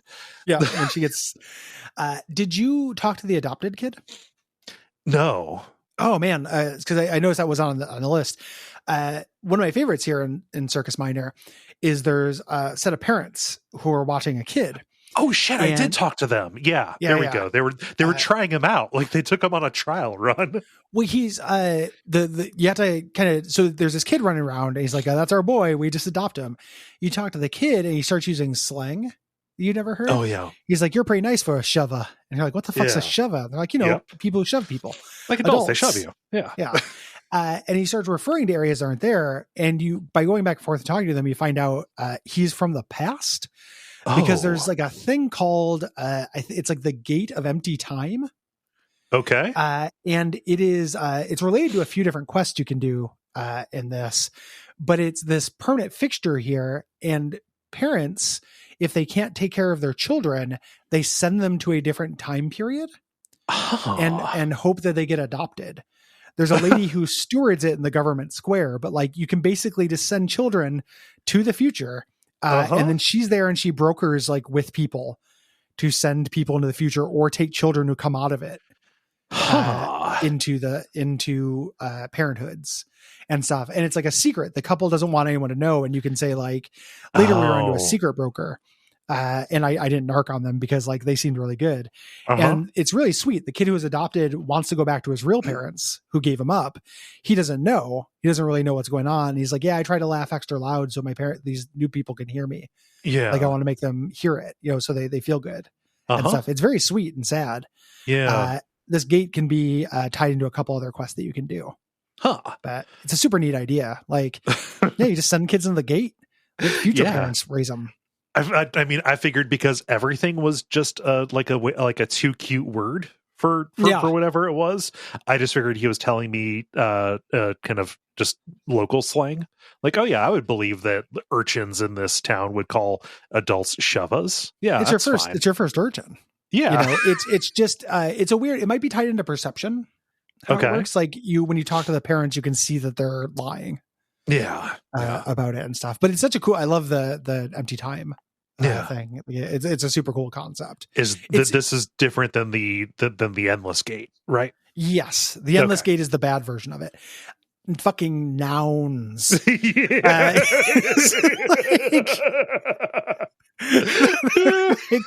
We're in fucking Noun City, man. I never expected when I started this job that it would eventually end with us declaring war on a whole part of speech. It just like persons, places, and things can all lick my bridge, man. It's oh my god. But yeah, it's a cool little short story. And the reason why I cut you off is because it ties into this next one. It's one of the potential ends for the next quest that you have here on the list, Beloved Slave. Yes. So there's a slaver kind of down in the southeast of this place. Her name is Tol Magur. Saying these out loud, it's like Tim and Eric. It's awful. Hi, my name is Tol Magur. Tol Magur. I know I'm not a cartoon hillbilly dog. I'm a slaver, you see. There's a fun guess. So the show Community does a couple of different D&D episodes. And Abed, the kind of meta character, he is the DM in all of them. And he hands out pre-made characters, but he says, I'm terrible at naming people, and it is all names like Tol Magur. One of them is just Mar. A bunch of R's. I'm Mar. So this guy's a slaver, or this lady's a slaver. And she says, hey, I'll give you some information if you find one of my slaves who ran off to Cliff's Edge. So you do this. You go and you find hiding in this place, you find the slave. This is Rin. You find her in these ruins, and these toughs kind of come up, these slave hunters. Yeah. Kind of come up. They were staking out to see if anybody would find her. Do their work for them. You scare them off or fight them. Yeah, I convinced them that Tol Magur hired me because they were taking too long. Yeah. Oh, shucks. When you return to Tol Magur, we learn that Tol Magur is also a cast-off. Cast-offs all have a tattoo on their head, but some people cover it up because cast-offs don't always have a great reputation. Yeah. And this cast-off uses Rin, specifically. Rin has these powers to control her tides. Yes. She can channel her tidal energy into Rin, which hurts Rin, but it stops her from being hurting everyone around her. Yes. Just kind of being this corrosive force. Right. If you're an absolute monster, you can be like, yeah, here's Rin. It's worth talking about Rin. This is the premier NPC to me in this game. Yeah. If you convince her you can buy Rin, you can convince her that Rin is going to no longer be effective, because she's getting older and stuff. Rin joins your party. Rin is a little girl, and not a little girl in the Joss Whedon sense. Like, she just has shitty stats, can't do a lot, but she takes up a full party member slot. Yeah. You can, if you want, you can divest yourself of Ren. You can give her to the slaver. If you don't want to do the evil ending, you can send her through that gate and have her be adopted. She doesn't want to go. She trusts you, but she'll go, and you can get rid of Ren. Otherwise, though, you basically handicap yourself for a while to have a character having a character who is not as efficacious as some of the other characters. She can't, even if you give her items, she can't use them, so she can't be like a little item mule. She can be a cipher mule. She can't be a fighter mule. She can't do healing and stuff. She's really good with ciphers. She has a good cipher limit, and she eventually gets abilities that lead into this. Yes. She gets an ability that's very powerful where she can use it and then it won't use up a cipher. So you can reuse them, things like that. Yeah. She gets a heal. She becomes really good or reasonable. Still very fragile, very hard to keep alive, will never do combat damage. What it's asking you to do in terms of taking on this very real gameplay concern, and it's difficult, you have to keep a child alive for the whole game, is paid off when you complete her quest. Yes. In a way that I find really satisfying that we'll talk about next episode. It's a Magikarp kind of thing. She's a total Magikarp. Yes. And she's also just like a really great, like sweet character. Like she's a really great moral compass. Yeah. Like generally if Ren doesn't want you to do something, you shouldn't do it because it fucking sucks. Right. Like you don't want to disappoint Ren. I mean, like right down to, so if you decide, I'm going to kill Tolmagur, she's a slaver. Like if you select that option, we'll say, no, like don't kill a person, just she kind of abhors, violence. Like, oh yeah, just like don't kill a person in front of me. I'm a child, please. Yeah. Slavers gotta go. Come on. Yeah. Slavers in this game are interesting too. You run into a couple of different ones and it's not Fallout slavery. Yeah. Slavery in this game, typically the idea is it's something you can do instead of being executed and you work it off. Like it's a limited sentence. Yeah. It's like what you do instead of jail. It's it's Roman style slavery, not chattel slavery like we had in America. Yes. Yes. Which I'm not saying like you got to hand it to them. I don't think owning people is good.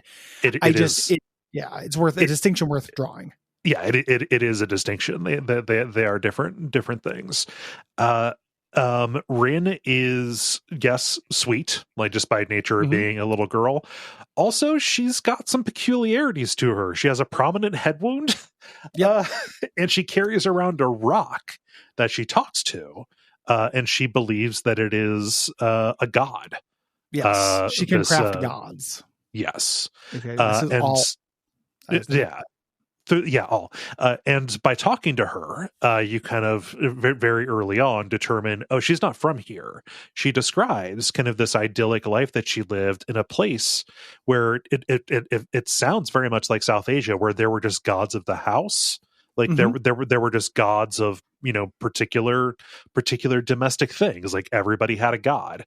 This god that I have is my rock. This is this is what I have here. Has a personality. I can talk to it. Right. Yep. So so she has this head wound. She doesn't necessarily remember where she is, and there's an incredible dissonance. Like when you point out contradictions in the stories that she tells you. Right. You can say, oh, those times don't line up. She really doesn't like that. Yes. She is, for fun Easter egg purposes, if you are a king killer person, she is from a continent that is not very well explored in those books. Okay. This is a canonical crossover. She went through a realm or a portal because anything is possible in Tides of Numenera. It's not a world that shows up in those books very often. It's a world that's like mentioned, or a continent that's mentioned in those books, apparently. Yeah. So I've never read them, but that's what I read about her. Cool. She's great, and we'll talk about her more as she comes up. Yeah. Not so great. A character I don't very much enjoy. We can do this quest called Stay of Execution. There is a gallows set up here, or like a public execution grounds set up, and there's a crowd gathered, and there is what are those? What are the guards? The fake people, the homunculi? Those are called. They're not Fedels. They're not Lamarcks. They're. I don't remember right now. Levies. Levies. There we go. I just scrolled down to see the levy ran dry. Yeah. And there is a person. There's a person dressed very garishly there, named Tiber. And he kind of calls you over. You talk to him. He's this retired soldier. And he says, hey, the person that they're about to execute, he's a friend of mine. It's a bad rap. He can't be allowed to be killed. Do you want to help me? I need somebody who can impersonate a city official and get a stay of execution. We can forge the stay of execution for his friend Riss, who is being is up there. The man of the hour. There are a couple of different ways of doing this. You can either do Tiber's plan. You can also convince the crowd that's here doing a series of persuasion checks, convince them to turn against the levy, and then the levy will think better of it. Yeah. You either go and, Tides of Numenera it up to go get this fake badge. It is very funny because you go to this city clerk or whatever, Mm-hmm. and you have Tiber with you, and you say like, "Hey, I need this particular. I'm a new guy at the city. You can see my badge here or what have you that I forged to get." And Tiber gets the paper they wants, and he starts doing the forgery right in front of him. Yeah, it's like you got terrible judgment, dude. Turns out he's a Lando Calrissian. Yeah, he's very much like a Lando Han guy.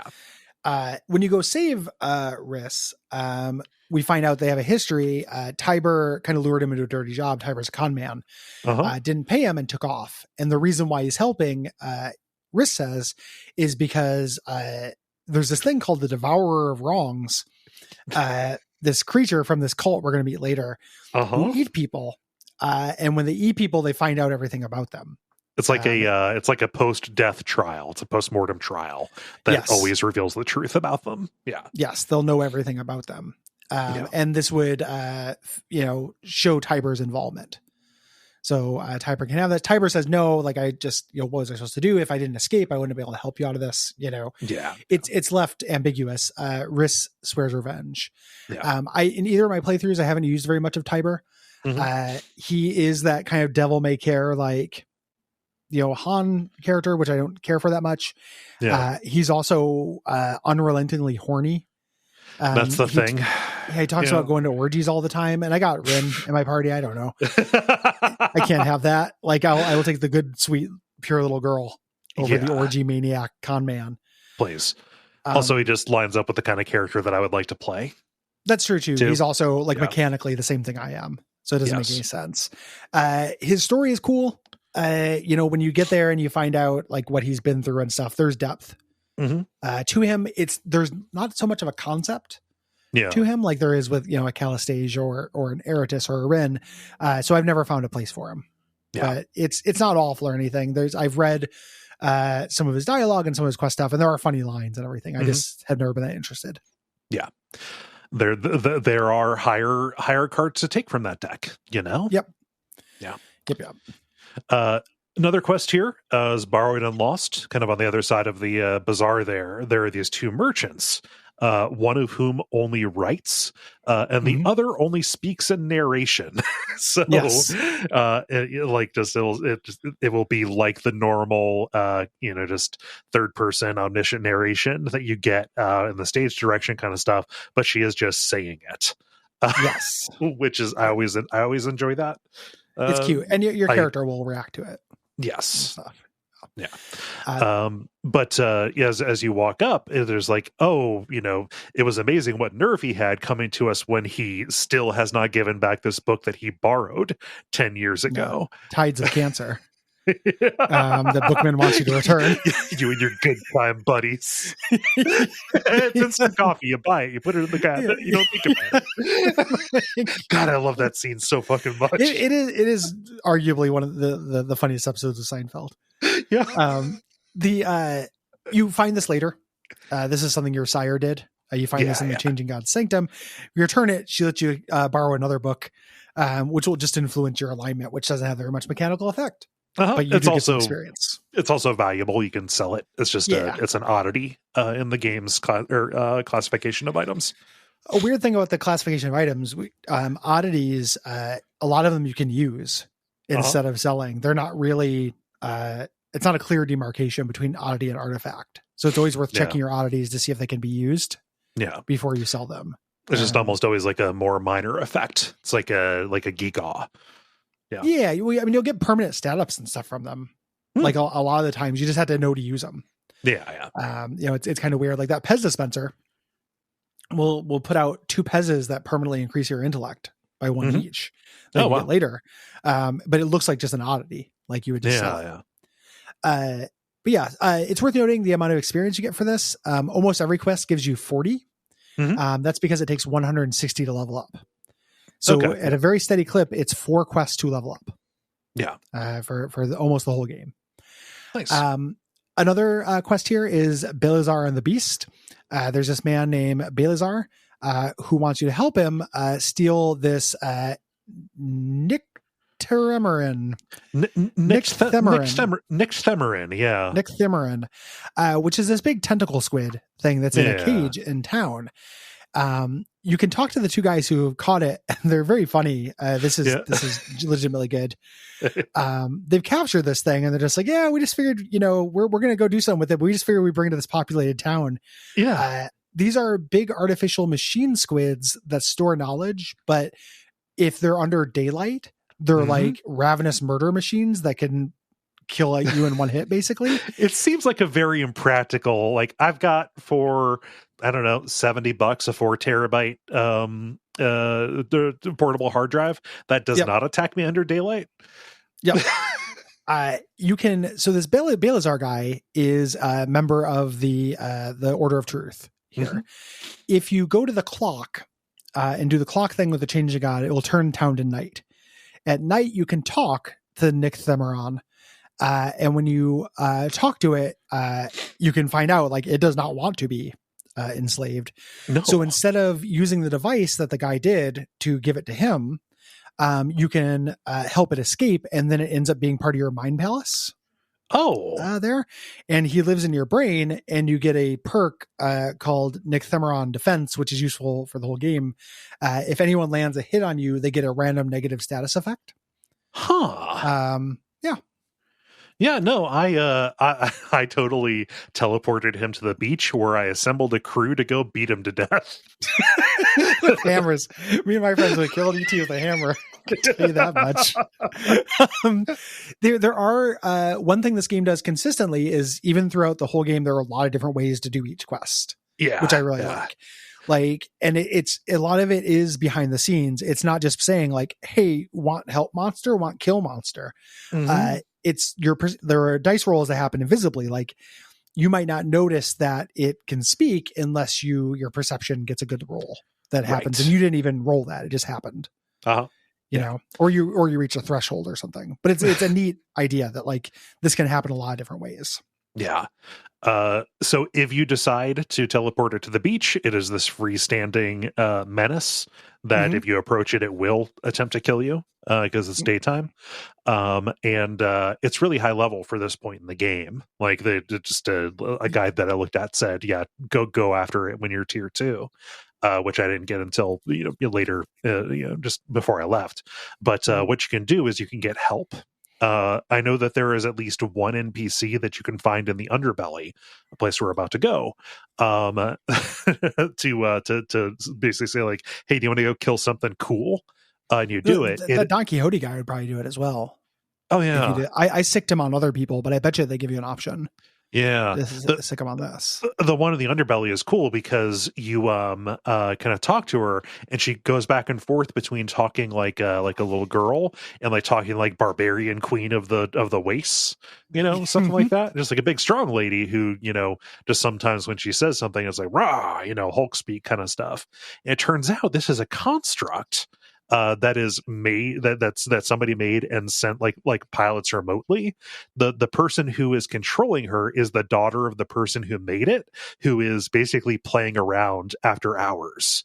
Like, that's my dad isn't around to like pilot this this contract that we sent out to do business. Like, oh shit, man, yeah, I definitely want to get into a fight with this. Let's do it.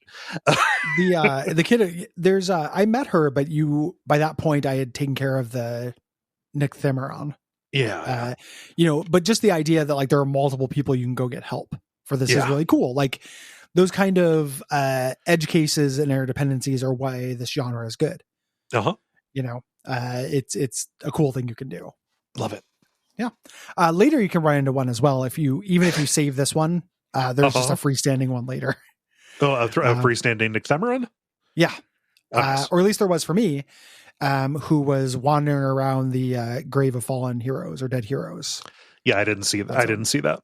Yeah. It might be the same one. And the one I had in my head was a mind palace one. A reflection? Yeah, that makes sense. Yeah, reflection. That makes sense. So yeah, you can punt this guy to later, I guess. I didn't kill him because I wanted to, if like one, they're tough, but two, if it was the same one, I didn't want to kill the one in my head because it was giving me a good bonus. I know, right? Yeah. Can't help that it rages when it's under the sun. Yeah, who doesn't? Tyrant Orb. Fucking sucks.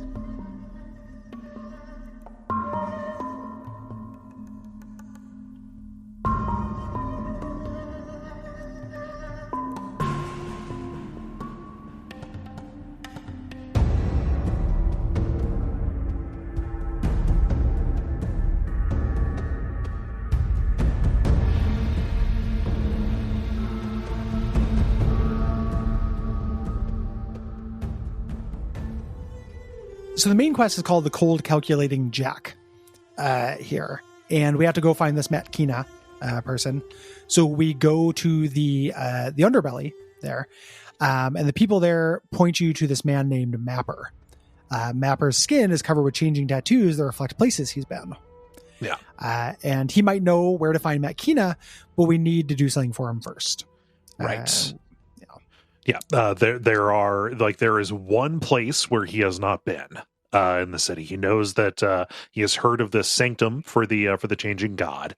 Help him find this place, and we can and then he'll tell us where to find Matkina, because obviously he's mapped it. He's mapped the place where she's hiding. Yeah, it's his name. There are a couple of different ways to do this, both of which involve these creatures called the Stitcha. Mm-hmm. These things, and it ties into other quests too. It's another thing I like about this game is that the quests will interconnect. Yes. In multiple ways. So the Stitcha are these humanoid things. Their skin is all covered with this chitin, and they tunnel through here. And they're sentient, but they're not really neighbors. Right. Somebody who's sent from the government here, named Palai, is sent to negotiate with them to stop digging, because they're digging under this and weakening the foundations under Cliffside. Here, which we've been to before, upstairs where the city is literally falling into a cliff. She says they won't listen to me, steal their eggs, and I'm going to use that as bargaining thing, which you can do. You can sneak into the Stitcha layer and take the eggs. You can also learn how to speak Stitcha, and then talk to them and convince them to stop so they don't provoke a war. So you can bargain with them. Like, hey, go tunnel elsewhere. They're tunneling to find stuff to eat. They don't eat the rock. They're tunneling and finding batteries. They eat the electricity, is what it is. Sparks. There's a skill that you take that is specifically about uncovering skills and anamnesis, which is uncovering things from previous iterations of the changing god. That's the skill that you have to pass. Like, I knew how to talk to these guys in a previous in a previous iteration, so can I connect to that? And then you talk to it, and it's like real surprised. Like, wait a minute, you're making sense. You're not hitting me, and definitely not stealing their eggs. And they're not baby or anything like either. They don't really consider humans. Right. They're and this ties into a quest with another one of these that we'll talk about when we talk about Cliffside quests. But it all connects in a cool way. Knowing this is one way to get here. Knowing him and making this bargain with him, he will take you there if you give him money. He basically acts as like a cab. There's another way to get there as well. With the in a corner there is a dead Stitcha. You can go to the foreman in this underforge here that keeps like the city hot. Using the power of tables, is this robot guy, and you can talk to him and be like, I need a digging thing, and he can say, well, we can build one of those with the body of a Stitcha. You can build a robot Stitcha that will dig you anywhere. That you can also use to kind of to fast travel and stuff, or you can negotiate with the Stitcha. But there's multiple ways. You can have your own taxi, or you can do this one. Or you can just abomination one together yourself. Exactly. You can build a Frankenstein of this. Steal the eggs. You have a lot of different options. The reason why you might go to the egg tunnel is, even if you're not stealing eggs, is it connects to the buried crossroads, which was one of the workshops. The changing god's sanctum. And this is the place that the mapper wanted you to find. You get in here, and the entire chamber has like this. It's under this huge mural of the sorrow, and there is this device made of mirrors and lenses, kind of prominently in front of the entrance there. Classic Numenera, reading descriptions of these machines and messing around with the different parts of it to see what happens. Yeah. It feels a little bit like you like donuts, do you? But for Riven kind of thing. Figuring out an alien machine is something that I see the appeal of. Like, I like it. I don't want to do it as often as I have to in this game. It's not something where I'm like, you like figuring out alien machines, do you? Here's all the alien machines of the multiverse. Yeah, and here's them described crudely with text. At least in Riven, it's beautifully designed objects. Yeah. Well, and manipulating it in real, physically is different than having a mind's eye of which button you just pressed. Yeah. So you interact with these mirrors, you get different results. There's a combat encounter with these like Akibos things that pop out, which are like tide monsters. Mm-hmm. You can get teleported out, which is a pain in the ass. You have to walk back. In a pretty blatant Planescape Torment Easter egg, you get a bronze sphere. As opposed to being gross and smelling bad, this is how you do manage party management. Yeah. It's an artifact that you can use to teleport party members to yourself. And then one of the things you can do here, and this was patched into the game, so depending on when you played it, you maybe didn't have this.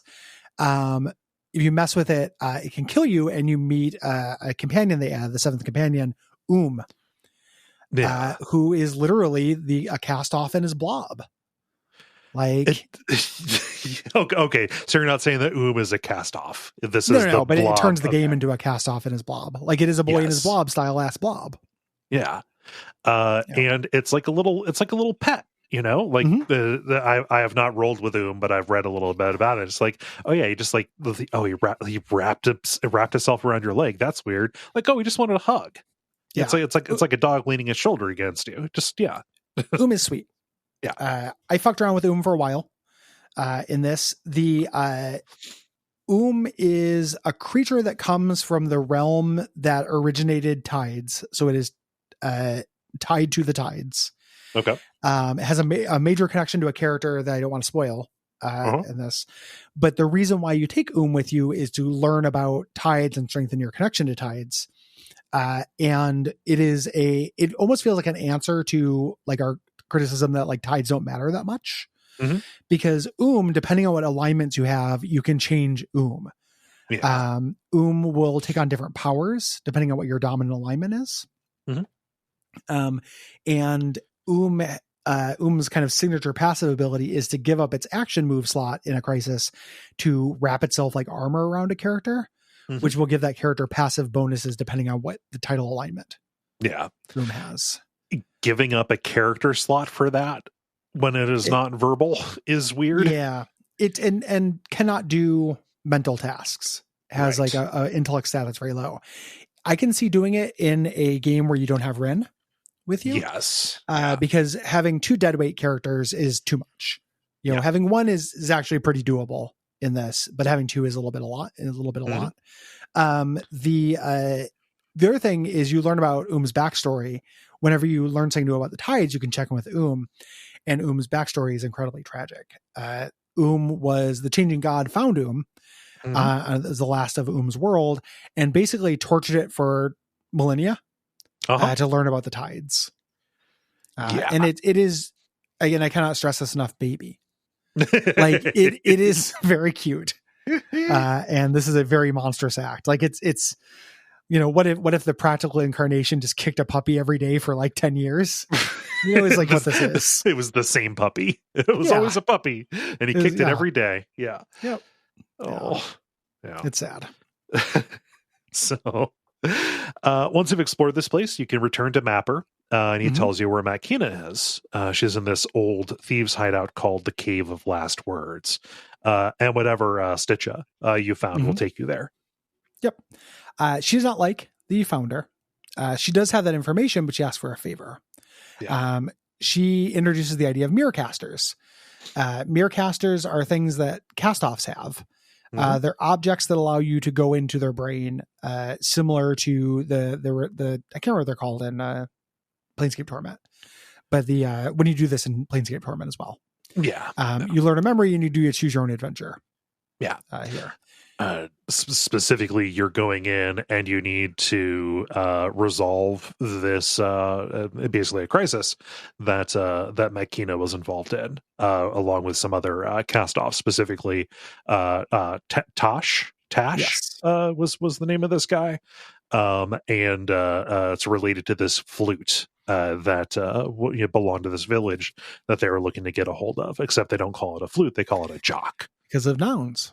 Yeah. You go into the past, and so during this incident out in the desert around this village, you go to this vault to get the flute, and it's a little text adventure. Yeah. There are stats and stat checks that can happen, like your pools show up during this, and you can do different things here. And the big reveal here, depending on how this ends, is that you can actually change the past. Yep. They warn you off this when you're there. They're like, oh, don't fuck things up too much. Reality will resist you.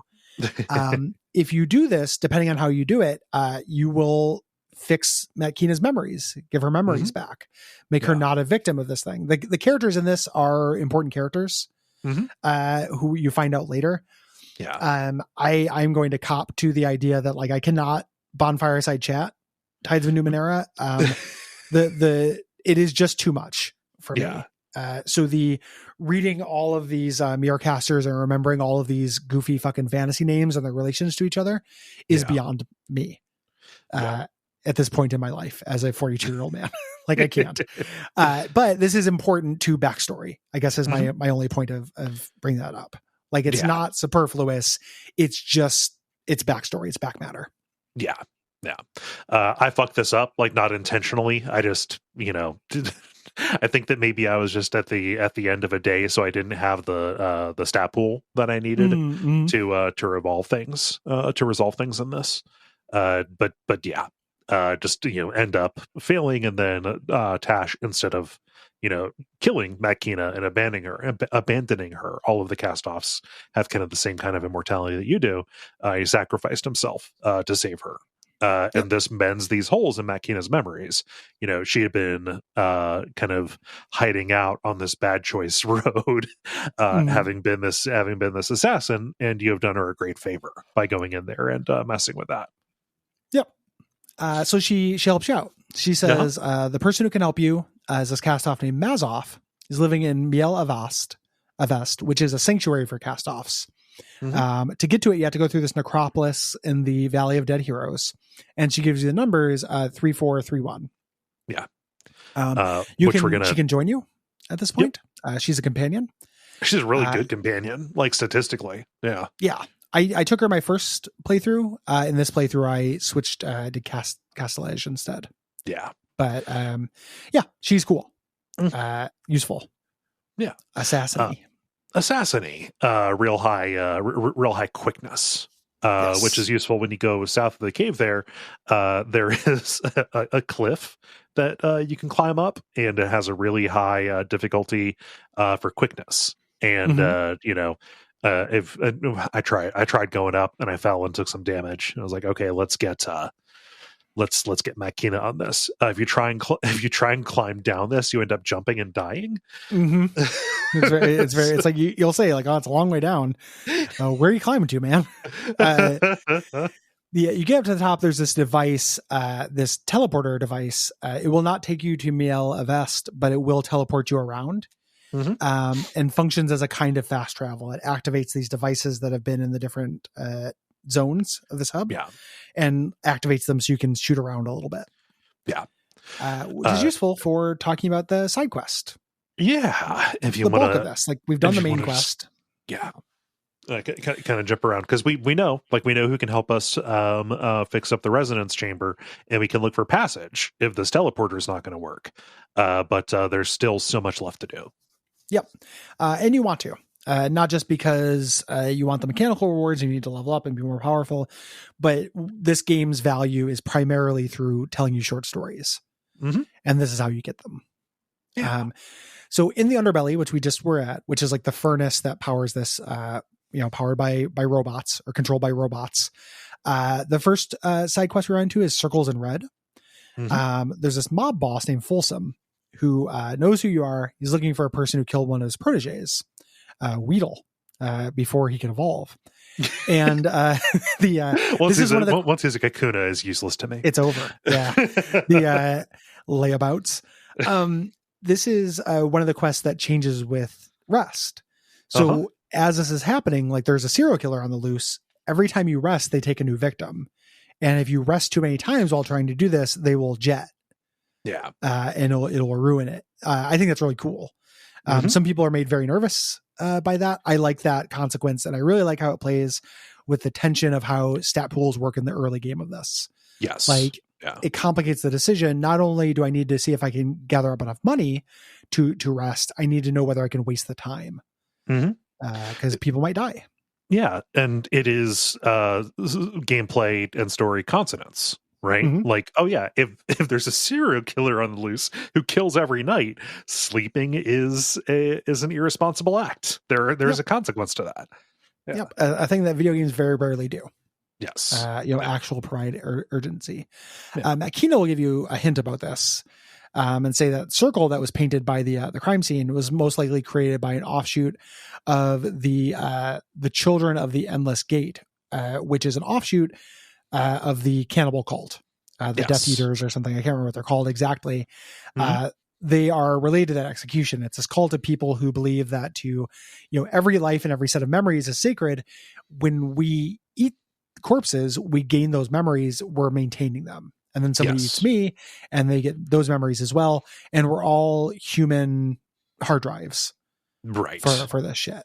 The only way to properly honor the dead for them to live on is in my tummy. Exactly. Lion King. One of the things I love when you go into their little empty round room they all stand around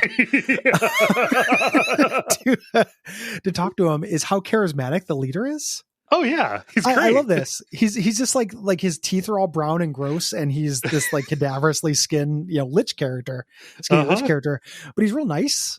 And everybody likes him. It's real funny. What he does is knows him. Yeah. What he does is unpleasant, but he is not an unpleasant man. Not at all. Like neither is this cult. Endless Gate, fuck them. But like these guys who are just going around eating bodies, whatever, are mostly okay. Yeah. And he gives you permission to interview them. You question them, and they all start, pointing fingers at each other. Basically about you were who about did to say they all start fingering each other, weren't you? Each other, and Tiber's like, all right. But they all start pointing fingers at each other, being like, well, you should ask him how many people he's killed. You should ask him about the time that he didn't wait for somebody to die before he ate him. Yeah. They're going back and forth. What's happening is there's this weird creature from a realm, like an alien creature. They call them abhumans in this, like people who are not quite human, named Kayatawa, who is, you can talk to be like, oh, I'm looking at the murders. And she's like, well, we wouldn't consider them murders and stuff. Yeah. She's the one who did it. Yeah. She's also the only person who has talked about going to places. So you can go and like talk to a person and say, oh, I did see somebody weird that night. Like just up like out in the market. And it's like, oh yeah, everybody is trying to blame each other, but like this person has no reason to lie about you. So yeah. So when you accuse her, she flees. We'll run into her later. Yep. Another foreman who's here, all the foremen are can no longer move around. Another one of these robot guys has been trying to make children, trying to transfer his life force into tiny, adorable versions of the robots that he is. And he asks for help, but he has a guy who works for him, a human named Tarnish, who has been with him for 70 years and doesn't want him to die. Right. And so we can, go to the Order of Truth and talk to them about like, hey, just learn how we can help this creature reproduce, which necessarily involves it dying. Or we can, work for Tarnish and convince him like, hey, like you're broken, but this guy's mortal. He probably only has like 10 years left. Can you not abandon him with no purpose, please? Yeah. The way you do this is by going to this guy named Snurf in the Order of Truth, who I love, who is another alien guy, basically, who is studying reproductive processes. Yeah. of different people. And this game is full of these things. Yeah. I don't know what the name is for them, but he'll tell you one and you can be like, tell me another one. Uh-huh. And there's just this bank, like a database of little stories that will tell you. Yep. And this way you can be like, tell me another interesting way that people reproduce. Yeah. And it's just like, what if you got a game jam together, but instead of games, you were just making funny alien ways to have sex? Yes. Like it's pretty fun. Snurf's real fun. If you have Rin with you, Rin will cover her ears and be like, again, remind you that she's a child. Yeah. She's like, which I love. At no point will I ever be old enough to hear what I just heard. And you can go, and if you have Tiber with you, Tiber's like, hell yeah, dude, like this is getting me hot. And you're just talking about the, absolutely bizarre seeding rituals and shit. Well, Snurf, outside of doing the, like you're like, I have this weird name because you cannot, just your language and your hearing can't pick up the vague notions that are conveyed by the full name.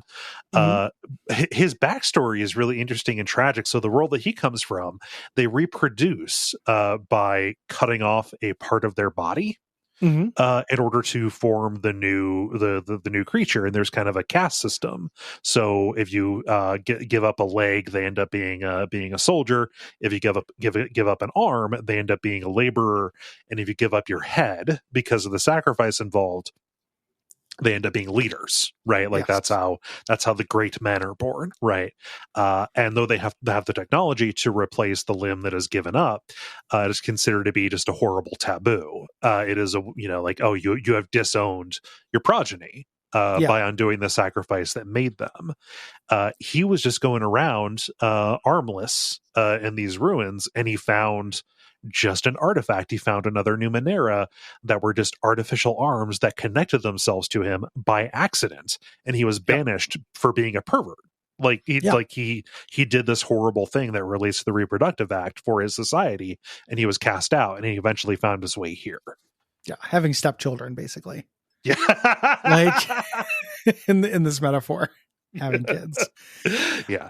I ended up helping the foreman reproduce. I think the reason why, and again, I don't know if this was a die roll or something, but when you're talking to the guy who wants him to live, when you're talking to Tarnish, there's like a parenthetical, like perception. There's a hard edge to his voice when he says this, or like something that made me think that he was, untoward. And I was like, who am I to stop this guy from breeding? He really wants to. Yeah.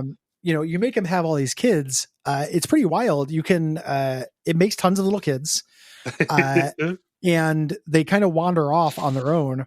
Tarnish will not take care of them. You can try to convince Tarnish to like be their dad. And he's like, fuck them shits.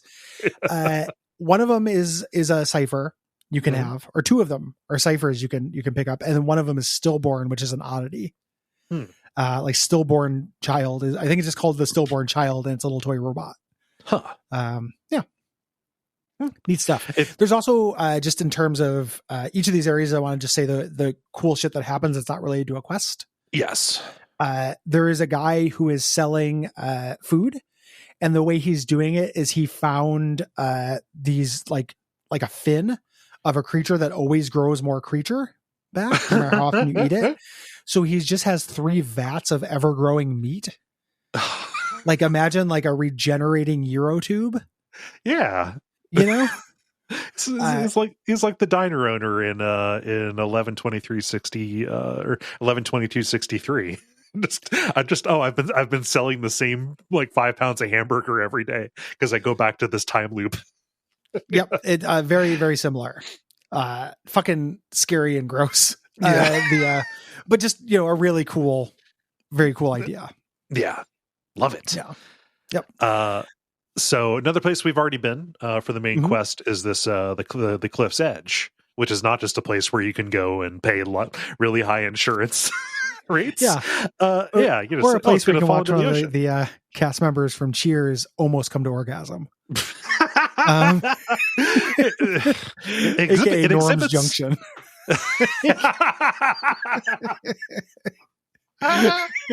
Oh man, Cliff Clavin does not have the discipline to edge. Please. You don't think so? Yeah, dude, listen to the guy. His life's a fucking wreck, dude.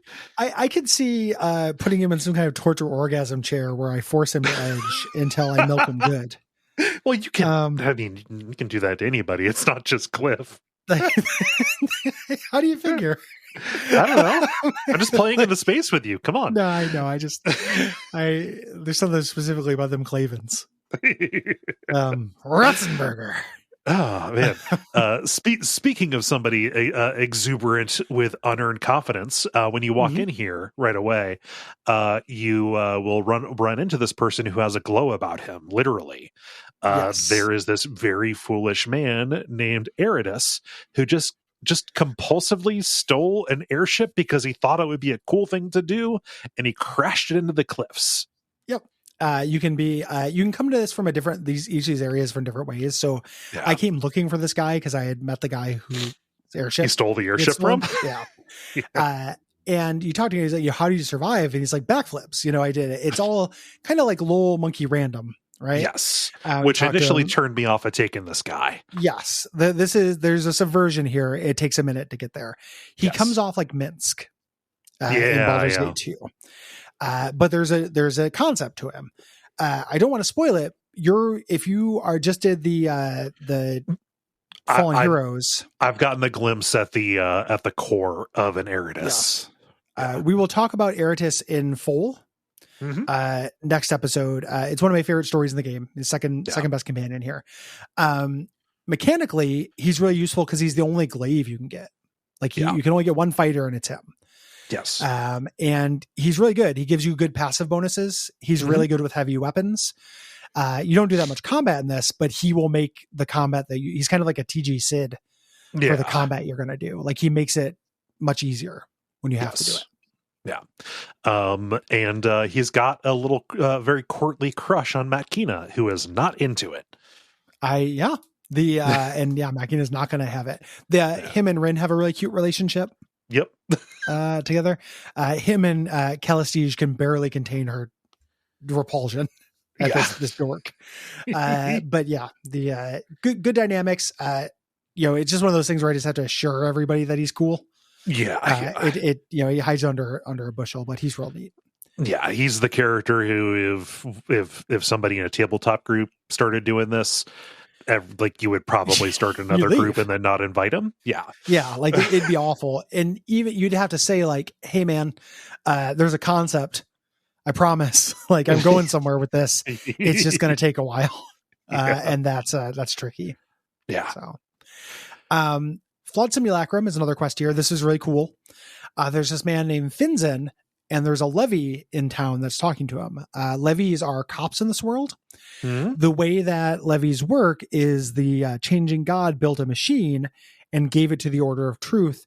This is how they do law here, as opposed to everyone being conscripted for a certain amount of time, like you have to for citizenship. You go into the machine, it just sucks a year off your life. Yep, at random. Yep. You lose a year. You don't get to live that year. You don't know it. You don't know what would happen, anything. And that creates these simulacra that walk around and enforce the laws. And they live for 1 year. They will live for 1 year. They're really happy. Like they're kind of mindless, head empty, neutral parties. This one is following this guy. And when you go and talk to the levy, he's really troubled. He's like, I can't help you. I'm sorry. Like I go find another levy. He's having a really hard time. What you find out is that it took a bad year from Finzen.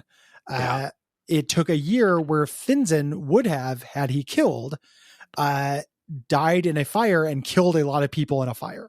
Yes. So the levy came out, and because of a glitch in the system, is when it should be neutral, to this, is actually remembering this thing that would have happened.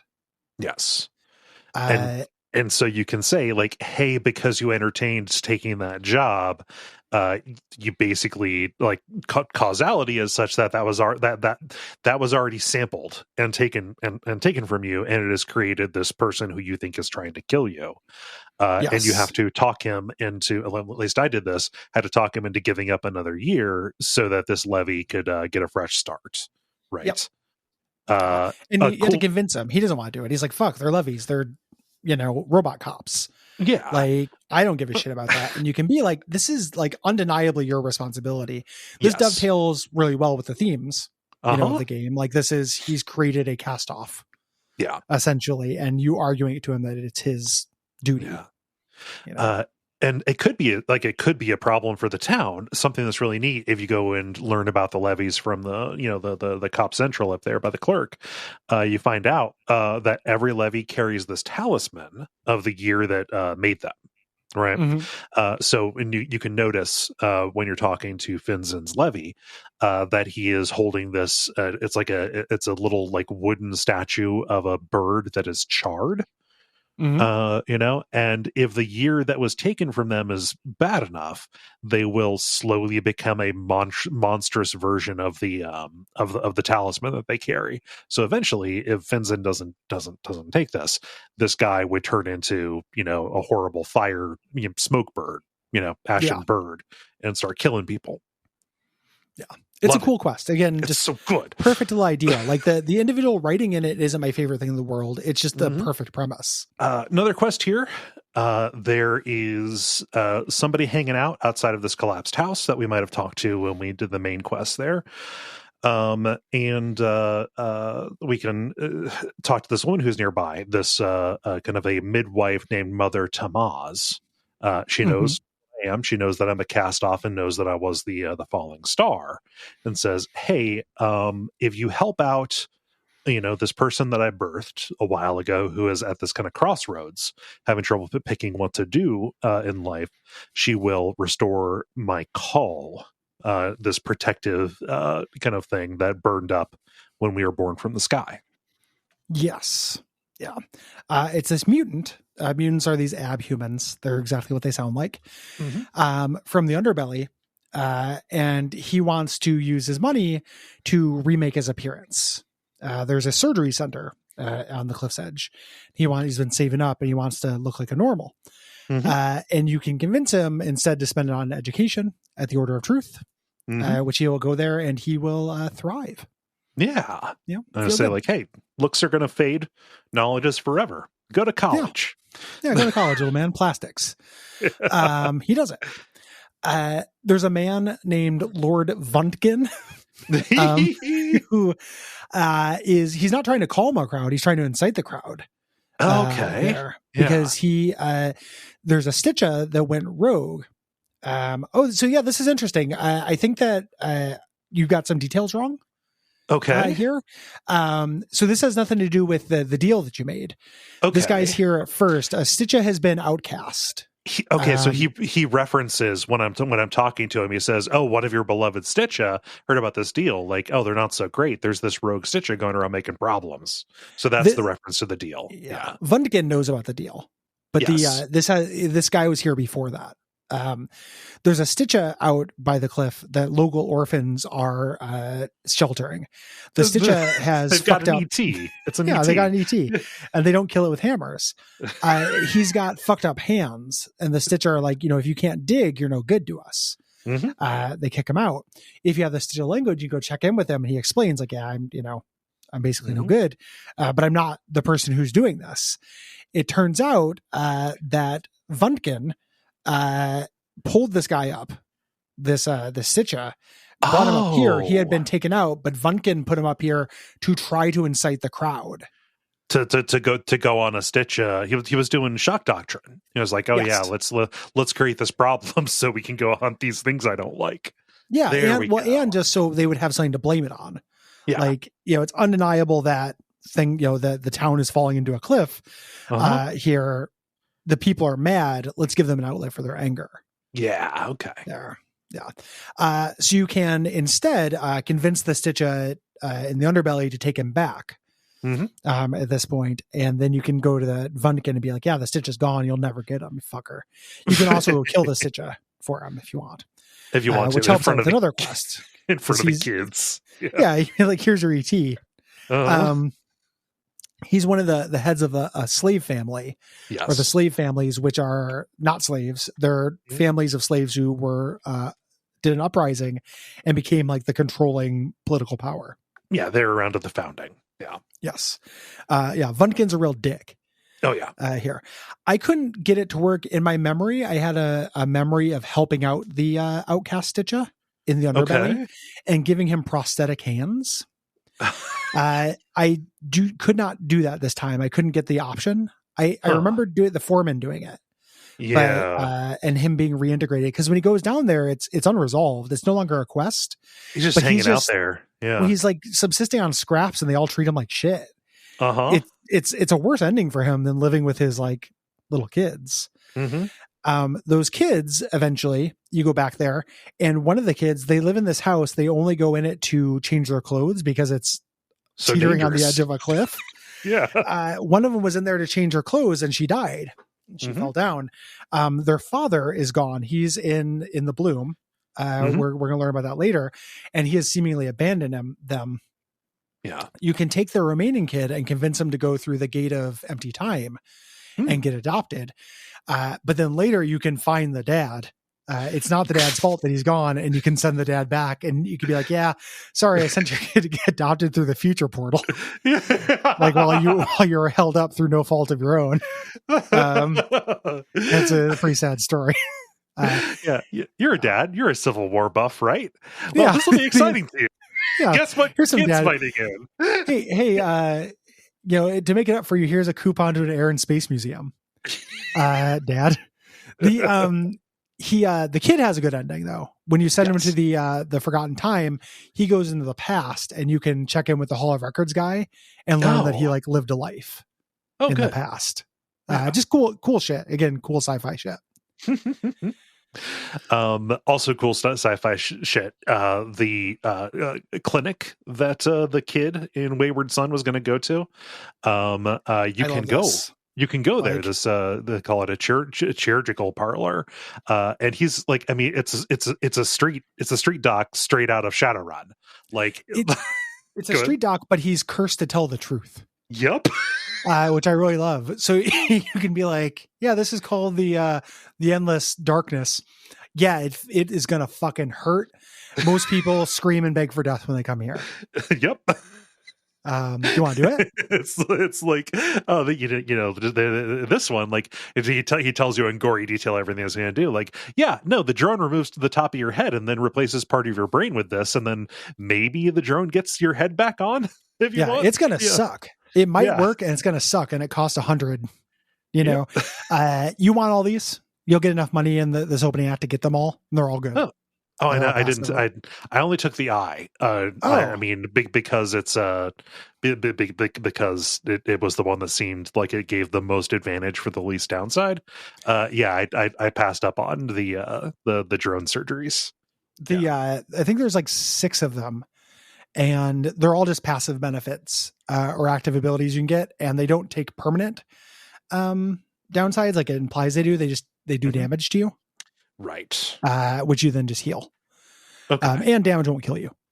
But generally these are pretty good. The eyes are good, but other ones are good as well. Yeah. And also I wanted to take the eye as the straight up callback to Torment. Yeah. Landscape. Yeah. My favorite of these is the Encroaching Darkness, which just lets you heal yourself. What? Once a day, but it's called the Encroaching Darkness. That's so good. Yeah. It's very cute.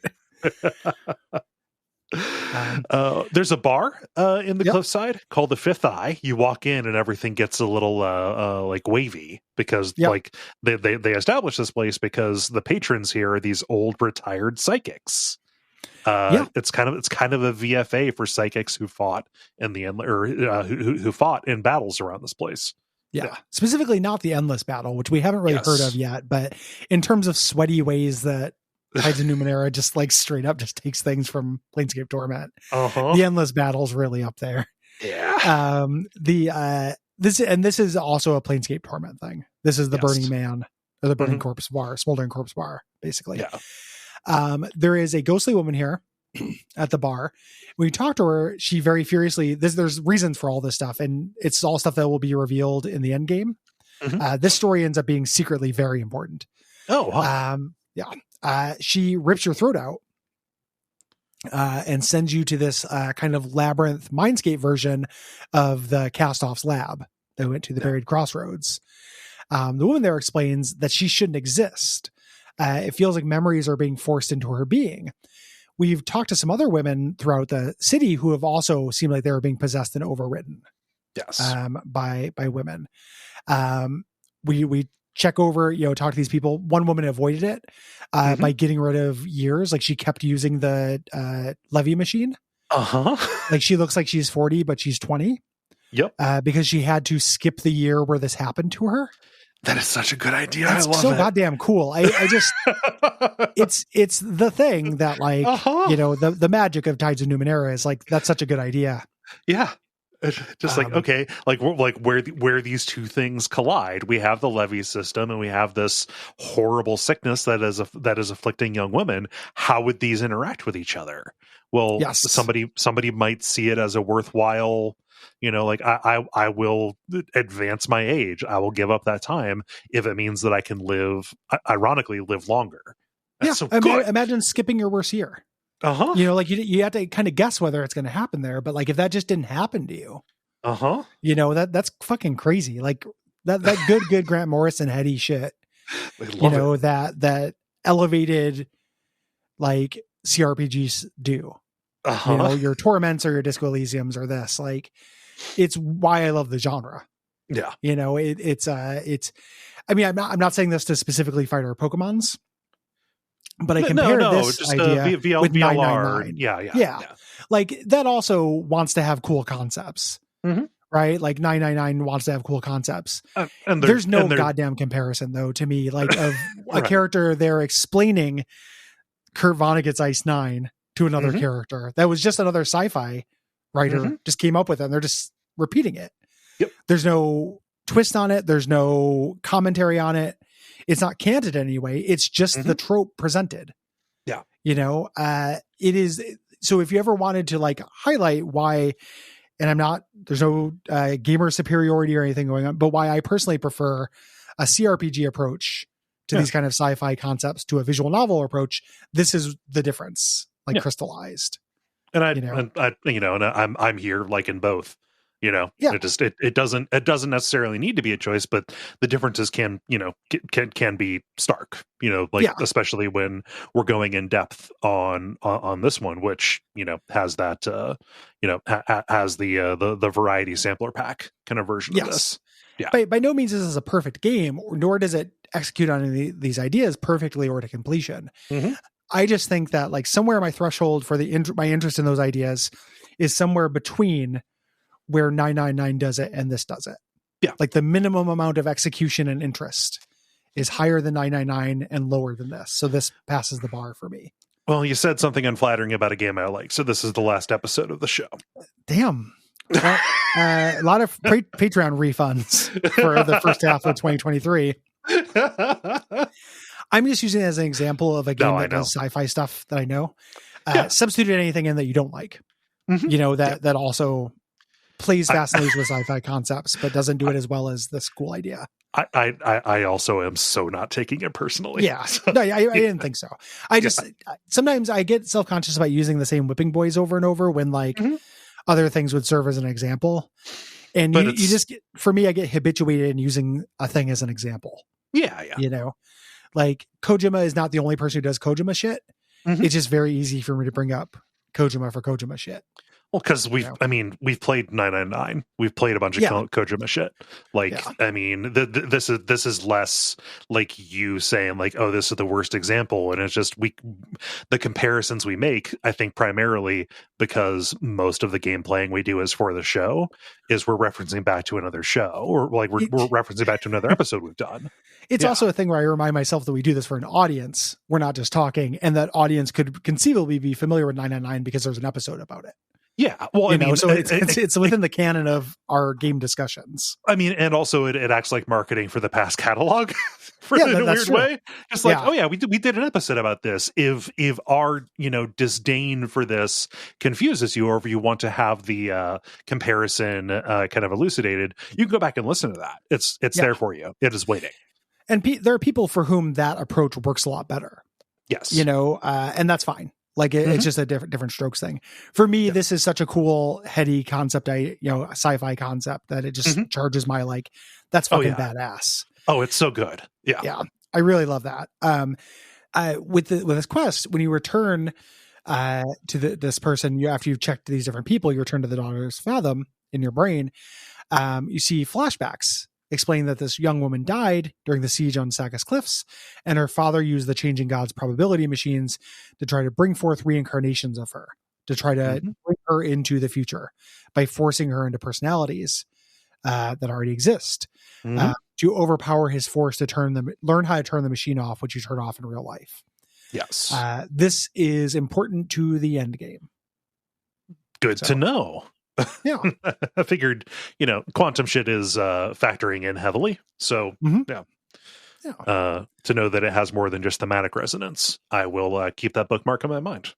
Yeah. You are not as far away from it as it may seem. Like, you're in the second major hub, and after that, it's absolute greased rail. Okay, cool. So, yeah. And also the second major hub is better than this. Like, I like Sagus Cliffs a lot. The Bloom is incredible. The Bloom is such a cool idea. Yeah. Everything I've heard about it is so good. Yeah. Yeah. The Bloom is very cool. Yeah. The next quest that we can find here in the bar is the Eyes of the Adversary. Yeah. There's this guy is kind of the leader of this veteran crew that's around called Dama of the Bloom. Veteran from this old psychic war. I love this whole crew. Like, they're really great. Yeah. But the primary thing that this crew did was they hunted down these things called adversaries, which are forces. Not quite spirits. They come from somewhere else, and there's the fear they express, which is that, like, oh, we're killing these things, but they could just be smaller appendages of something big, and we're just pissing it off enough to come and find us. Kind of deal. He talks to us because he gets a glimpse at our labyrinth. And like he says, like, oh, can I take a look? And you can just show him. He just touches you and looks into it and says, oh, I've not seen anything like this before. This is crazy. You might be able to help us. Yep. There's one last nightmare. It's somewhere around here, but we can't see it. Yeah. So you go to the bar, you get a bunch of fantasy drinks you can drink, one of which is called the Black Ichor. Yeah. If you choose to drink the Black Ichor, you can see this spirit. It becomes available to you, called Malaise. And you can talk to it, the Malaise. There's a couple different ways you can deal with this quest. You can talk to the Malaise, and you can solo it. You can convince it, battle it in dialogue to kill it. You can also let the psychic crew fight it, which the main one will die. Dama will die. Or you can go help them. And you go into the brain realm and fight them with all these warriors. Mechanically, this is a cool fight because the warriors are really powerful allies, but they unfreeze on a clock.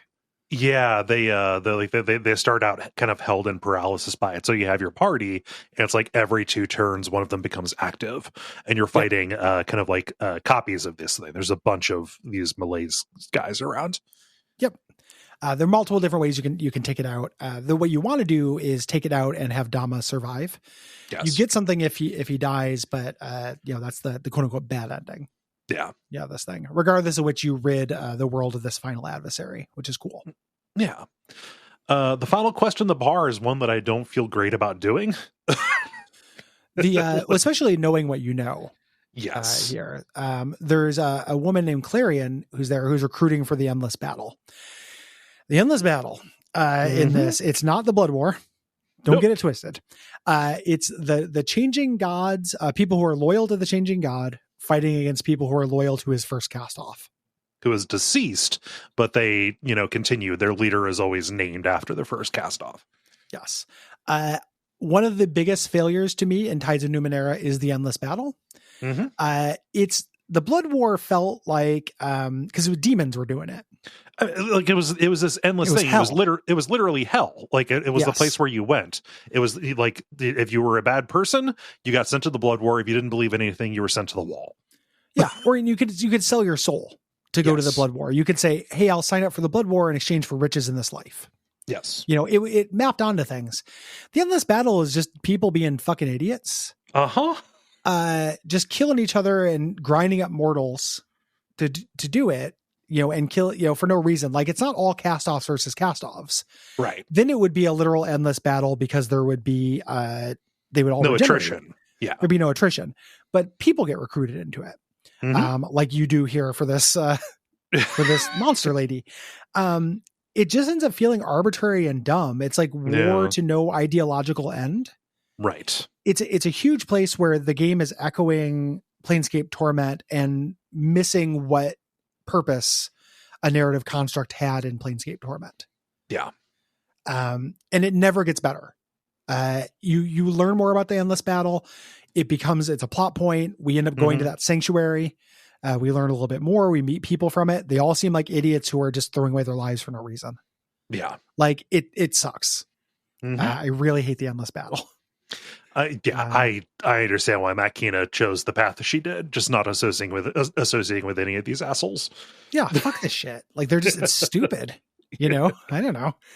But you do this for reward for 1/4 of a level. Yeah. The Psychic crew is fun because there's a couple of different people here.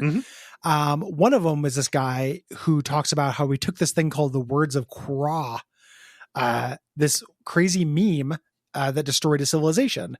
This idea, invasive idea. It's an invasive thought. Yeah. Yep. And he's barely holding on to it while he lives. You can say, hey, I got room in my mind labyrinth. I can take it. It's real cool. If you do this, you now have access to this. And every once in a while later in the game, it'll be like, unleash the Words of Kra on him. And it's just this awesome, like verbal nuke you can do whenever you want. I really love it. It's super useful against the adversary. If you do this before you fight Malaise, you can unleash the Words of Kra on Malaise, and it makes the talking him into non-existence a lot easier. Oh, nice. Yeah. No, I decided to take it and be a good steward. I don't know that I will unleash the Words of Kra. Like it obliterated a continent. We all say that. Like until you have that power in your hands, man. When the rubber hits the road. Yeah, we're all unleashing Words of Kra in our own way. Oh man, but you can convince him. Basically, he hands over the Words of Kra, and it's like, hey, you want to go fight in the endless battle? No. Well, I have the Words of Kra now, so you better go. Yeah, it's time, buddy. You convince them. One of them, this machine mind lady, doesn't want to leave. She asked you to play a little game with her and guess which of the people there is a psychic projection. And they give you little hints and stuff. It turns out it's the bartender. Yeah. Who is a fallen member of their squad, who they're kind of keeping his memory alive in the psychic bar. And Very I figured it out because he's glitching. Yeah. He's glitching. He also doesn't, one of them says to concentrate on physicality. Right. You can do. And when you tell him to do this, he does a dodge. Yeah. Like he says something that would not involve his body. But yeah, you cannot convince him because he's a construct, and you cannot convince her. She has a machine mind. We do run into little silver cast off guys who want to know about all the machine minds. Yeah. So you can narc on her for treasures. We use one of their harvested eyes to get into a dungeon. Yeah. Yep. The Order of Truth up in Government Square, Order of Truth and Government Square area has some quests in it as well. There is this fountain in the middle with these strange fish. They're in there. You can grab one of the fish and sell it. And then this area called the Red Thicket, which is a Numenera where no one can hear you unless you're talking directly to them. And people do like shadowruns there, do meets. Yeah, it's for government intrigue and stuff. It's a building size cone of silence. Yes. Yeah. In there, that's where you run into the Secret Keeper lady who's really great. She's our information broker, and you can trade secrets with her. She doesn't take money. You can use her for quests. Like there are quests where there are multiple ways to find out the answer, but you can also ask her, but giving up secrets, has consequences. So like you can tell her that family in the first area adopted a fake kid. They're trying to keep it secret, and that will fuck it up. Like the kid will find out and be upset. You can tell her that the slaver is a cast off. That's a secret. But if you do that, that information doesn't have value, and you can't trade that to the cult of the changing god to join them. And if you join the cult of the changing god, you can sleep there for free and you get a discount. Yeah. So best they reason to join a cult. Absolutely. Like free bed. Hey, free eats. Slop. Yeah. But you can also just be like, tell me something interesting, you know, and you get these like cool little gossips that may or may not lead to adventure hooks, you know, kind of quest hooks and stuff. Places to go check out. Gotcha. You know, that we've probably already done because we're completionists. But if you wanted direction, it functions as such too. Really cool NPC.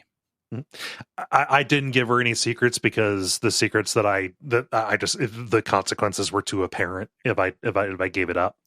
So it was like I didn't really engage with her because of that. Well, but one of the other things is it feels like the consequences might last longer because it feels like you might come back here or something. True. Once you know that all this stuff just disappears, which the game doesn't really signal, I could see being more free with it. Like none of this stuff really matters. It's a weird linear game without lasting geographical consequences. Right. Yeah. You go into the order, and this is a non-quest, but this ends up being kind of an important person.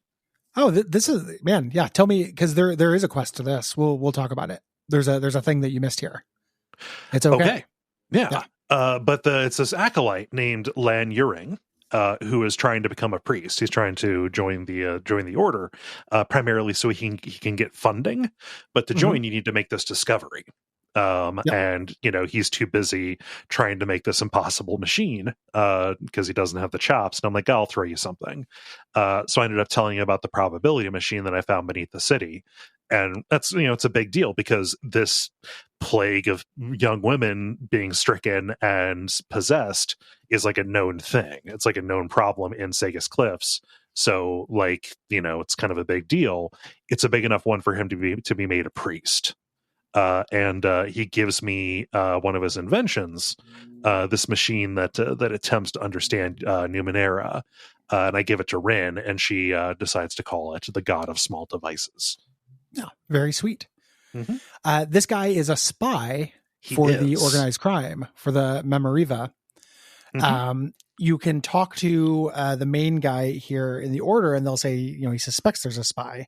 The way you find out he is a spy is either the secret broker will tell you, or I think that So I did get this. It's related to Coro. When you do the anechoic lazarette quest here, I did get this. I ended up when I learned the secret, I ended up convincing the main guy, hey, keep him around so you can feed him. Like, it's useful. Like, I know you feel betrayed.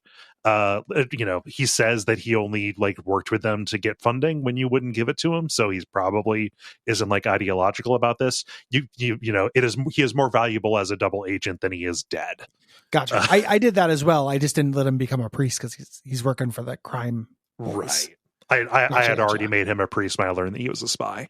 Gotcha. I found out he was a crime boy. It's so interesting the way, since these quests interconnect, I generally went clockwise and then went underground last.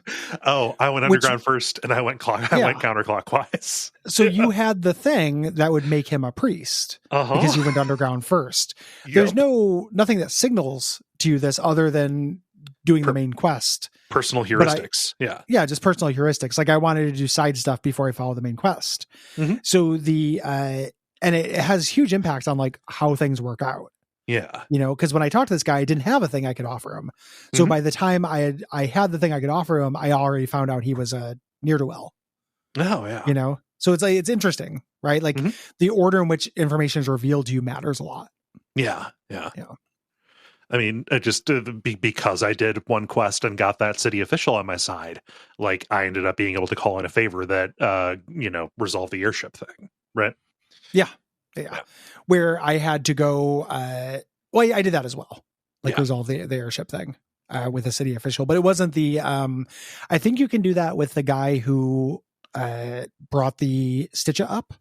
Yeah, you can do that with Lord Brunken or whatever. Yeah. There's another one you can do it with as well. I think it's when you, I think it's related to the Red Circle quest. Gotcha. But you can, I just got there and they're like, hey, this guy vouches for me. And he's like, oh, cool. Yep. Cool. Yeah. All right. So yeah, again, multiple ways to do this, respecting, how you want to express yourself. Love it. Yeah, me too.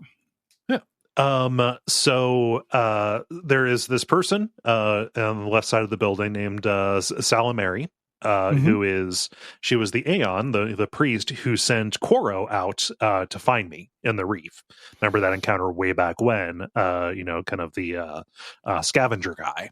And you talk to her, he says like, hey, as you can say, I'm looking for somebody to help me fix this machine. And she says, oh, I can probably help you with that if you do me this favor. Also out on the reef, there is this building that we previously were not able to get into, called the Anechoic Lazarette. And she used to be able to come and go from it, but it went on lockdown. She went in there, she went to the door, wouldn't open up to her. We need somebody to figure this out. So she gives you the eye that can't open the door, and you go down there to try and make it safe to come and go again. Yes. For me, Quoro wanted to go as well. So I let Quoro go too. And Quoro got there and he was fought off because there are all these burdens upstairs that they managed to kill. But when they went downstairs, this AI called the Peerless fought them back up. I didn't. So basically, I didn't convince Salamary to send Quoro with me. I just told Salamary to not explicitly not send him. As it is, just like, hey, I don't want to work with this guy, but like, don't punish him or whatever. That meant that Quoro showed up after me. He didn't go ahead of me, so I got to talk to the Murden here. These these filthy crow people who are impossible to be around because they constantly emit this psychic static. Yeah. I love the way you do this because you can't communicate with them. I just kind of discerned. I kept on taking options to not talk. And then there was like a deception check, which is just stand off to the side and let them leave, because I figured out that they were trapped in here. Oh, they just wanted out. These things are very funny to me because they're the only creature in this game that they don't attempt to give any shade to.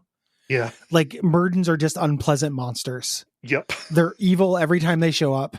They're just horrible. Nobody likes being around them.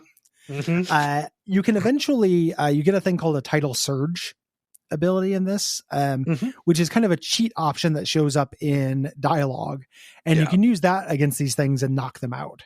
And turn off their psychic blast, their psychic field or whatever. Since I had sent Quoro killed all these guys for me. He's like, I'm not going downstairs, there's AIs down there. You head down there in this basement and there's a Peerless here. He says, like, get out of here. And this causes a crisis.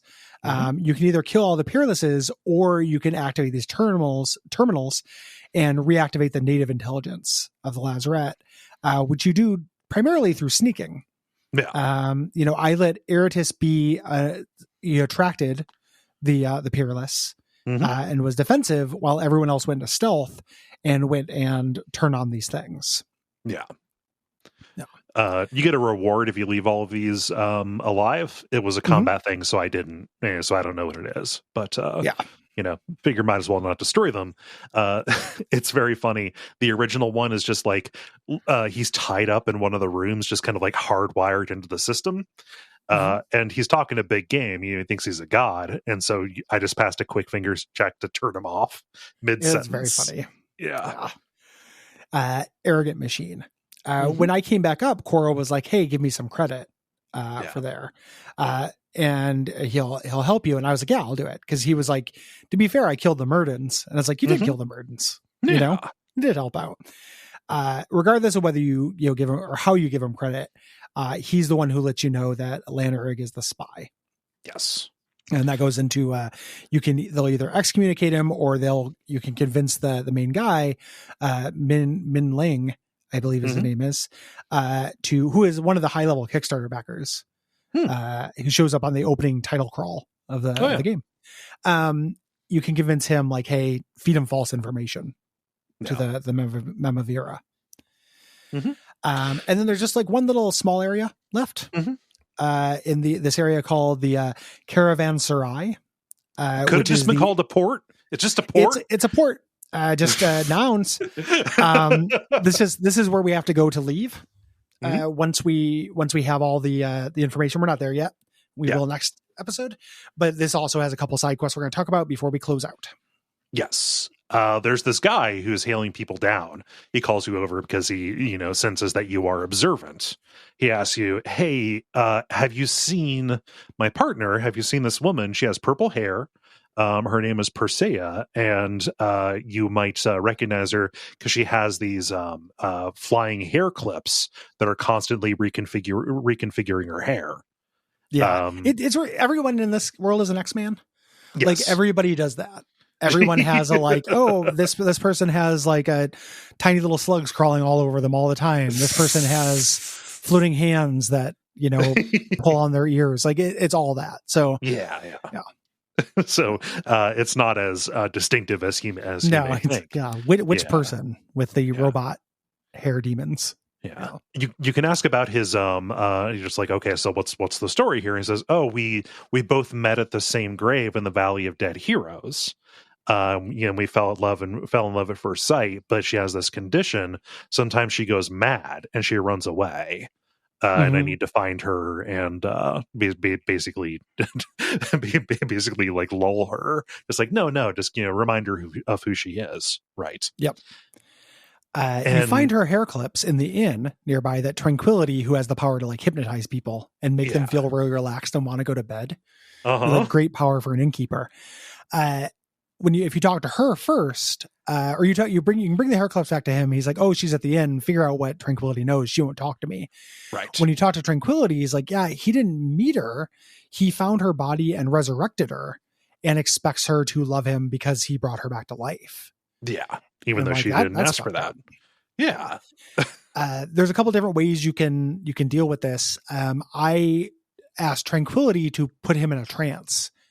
And she said, and I'm like, how long can you do this? Long enough for her to get away. And she says, I can do it forever. So I left him stuck in a mind prison in a room in an inn for eternity for being a gross dude. Yeah, that's probably the just way to do it. I didn't want to make her complicit in abusing her powers, in any way. She didn't seem comfortable with that. So instead, I went to him and I convinced him, like, hey, you're really making an ass of yourself. You're obviously a man of ability and distinction. Do you want people to think of you as that lovesick guy who wasted his life chasing somebody who didn't realize how good he was? Chasing He's like, you know what? Skirt? You're right. Yeah. So, I basically just got him to leave by convincing him to be an even worse version of himself. Yeah. And then finally, to get transport out of the city, there's Master Renio, who Eratis stole his airship and crashed it. And you either need to pay him off, give him Eratis, or convince the city to take on the debt. And the way you make the city take on the debt is by getting the favor of dignitary. So Ply, the person who you helped with negotiate the Stitcha, I also believe that the Von Gunt or whatever his name is will also do it. Yeah. And that's just you go talk to the clerk. There's not really a whole lot of quest to that. It's just you bring it back. Yeah. The quest is everything you did to get that favor. Yeah. Yes. And that is going to be it for this episode. Long episode. We're going to be back with probably like ultimately a shorter episode. The Bloom has tons of stuff to talk about, but then after that, we're on a kind of a greased rail. Yeah. We'll be back next week with that. Yeah. If you have thoughts about Torment, Tides of Numenera, or about Shadowrun Hong Kong, you can write in by December the 15th. That is at Duckfeed.tv/contact. If you have thoughts about both games, please write in as separate responses. That does make my job possible. If you are a non-straight, non-white, non-cis dude, and you want us to highlight your project on our show, we will do so. Send me an email at Gary@Duckfeed.tv. I have a special 2-for-1 this episode because one of them only half qualifies. So my friend Levi started a podcast with his partner, who is a non-dude. Jen, who's also my friend, but these are my friends, so I want to disclose that. I'm just giving them a shout out. They started a podcast called Pod Return to the Waking Sands, which is a Final Fantasy 14 lore and story. Podcast. Shit. Yeah. Oh, that's good. Yeah. Yeah. Okay. So it's pod return FFXIV, ff15.podbean.com. Get on Google, Apple, Spotify, Podcast Addict, etc. Comes out once a week. And it is a companion podcast. So it plays the game from the beginning, discussing the story as it unfolds and relates it, not just as presented, but within the context of the world and its history. Bonfire Side Chat alumni doing a Bonfire Side Chat for a game that people love. Yeah, and it's neat too. Jen was into the game and got Levi into it. Levi, like all right-thinking people, was incredibly MMO resistant. Okay.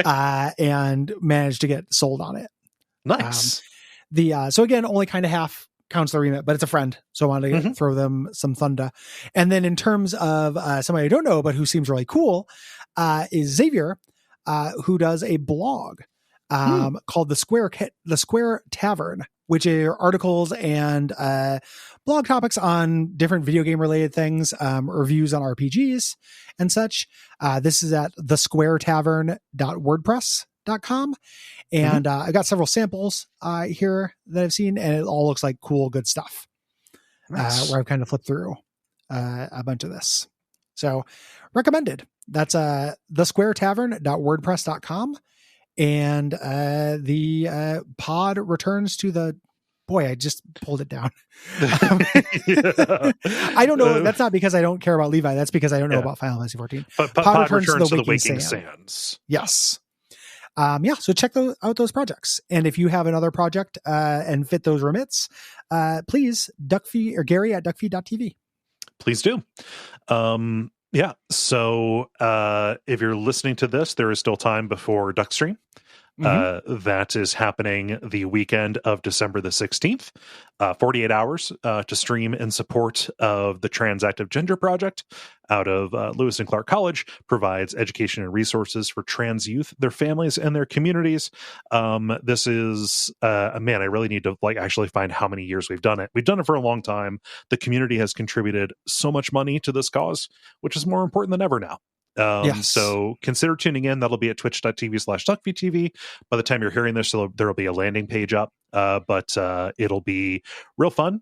Gary and the Portland crew are taking nights, and me and my cadre are taking the days, and it'll be a good time. Yeah, I think it's gonna be a blast. Yeah. Other than that, we'll see you then. Ratings, reviews, joining us at patreon.com/DuckFeed.tv. This month, instead of a regular premium episode, we're doing a special on arcade games. Again, that'll only be for patrons. You also get all the other premium episodes and all future premium episodes. We recommend it. I think there's a lot of value there. Also, we didn't repeat which episode or what games we're doing in January. We are doing What Remains of Edith Finch, Heretic, and Hades. Yes. A wide gamut of different game types there. And that's going to be it. What should they watch out for until next time, Cole? Watch out for, it appears to be a glass box, but it is much more hardy than glass. There is a frame with a lattice-like structure and a little frowny face button and a smiley face button. Which button do you press? Umbasa.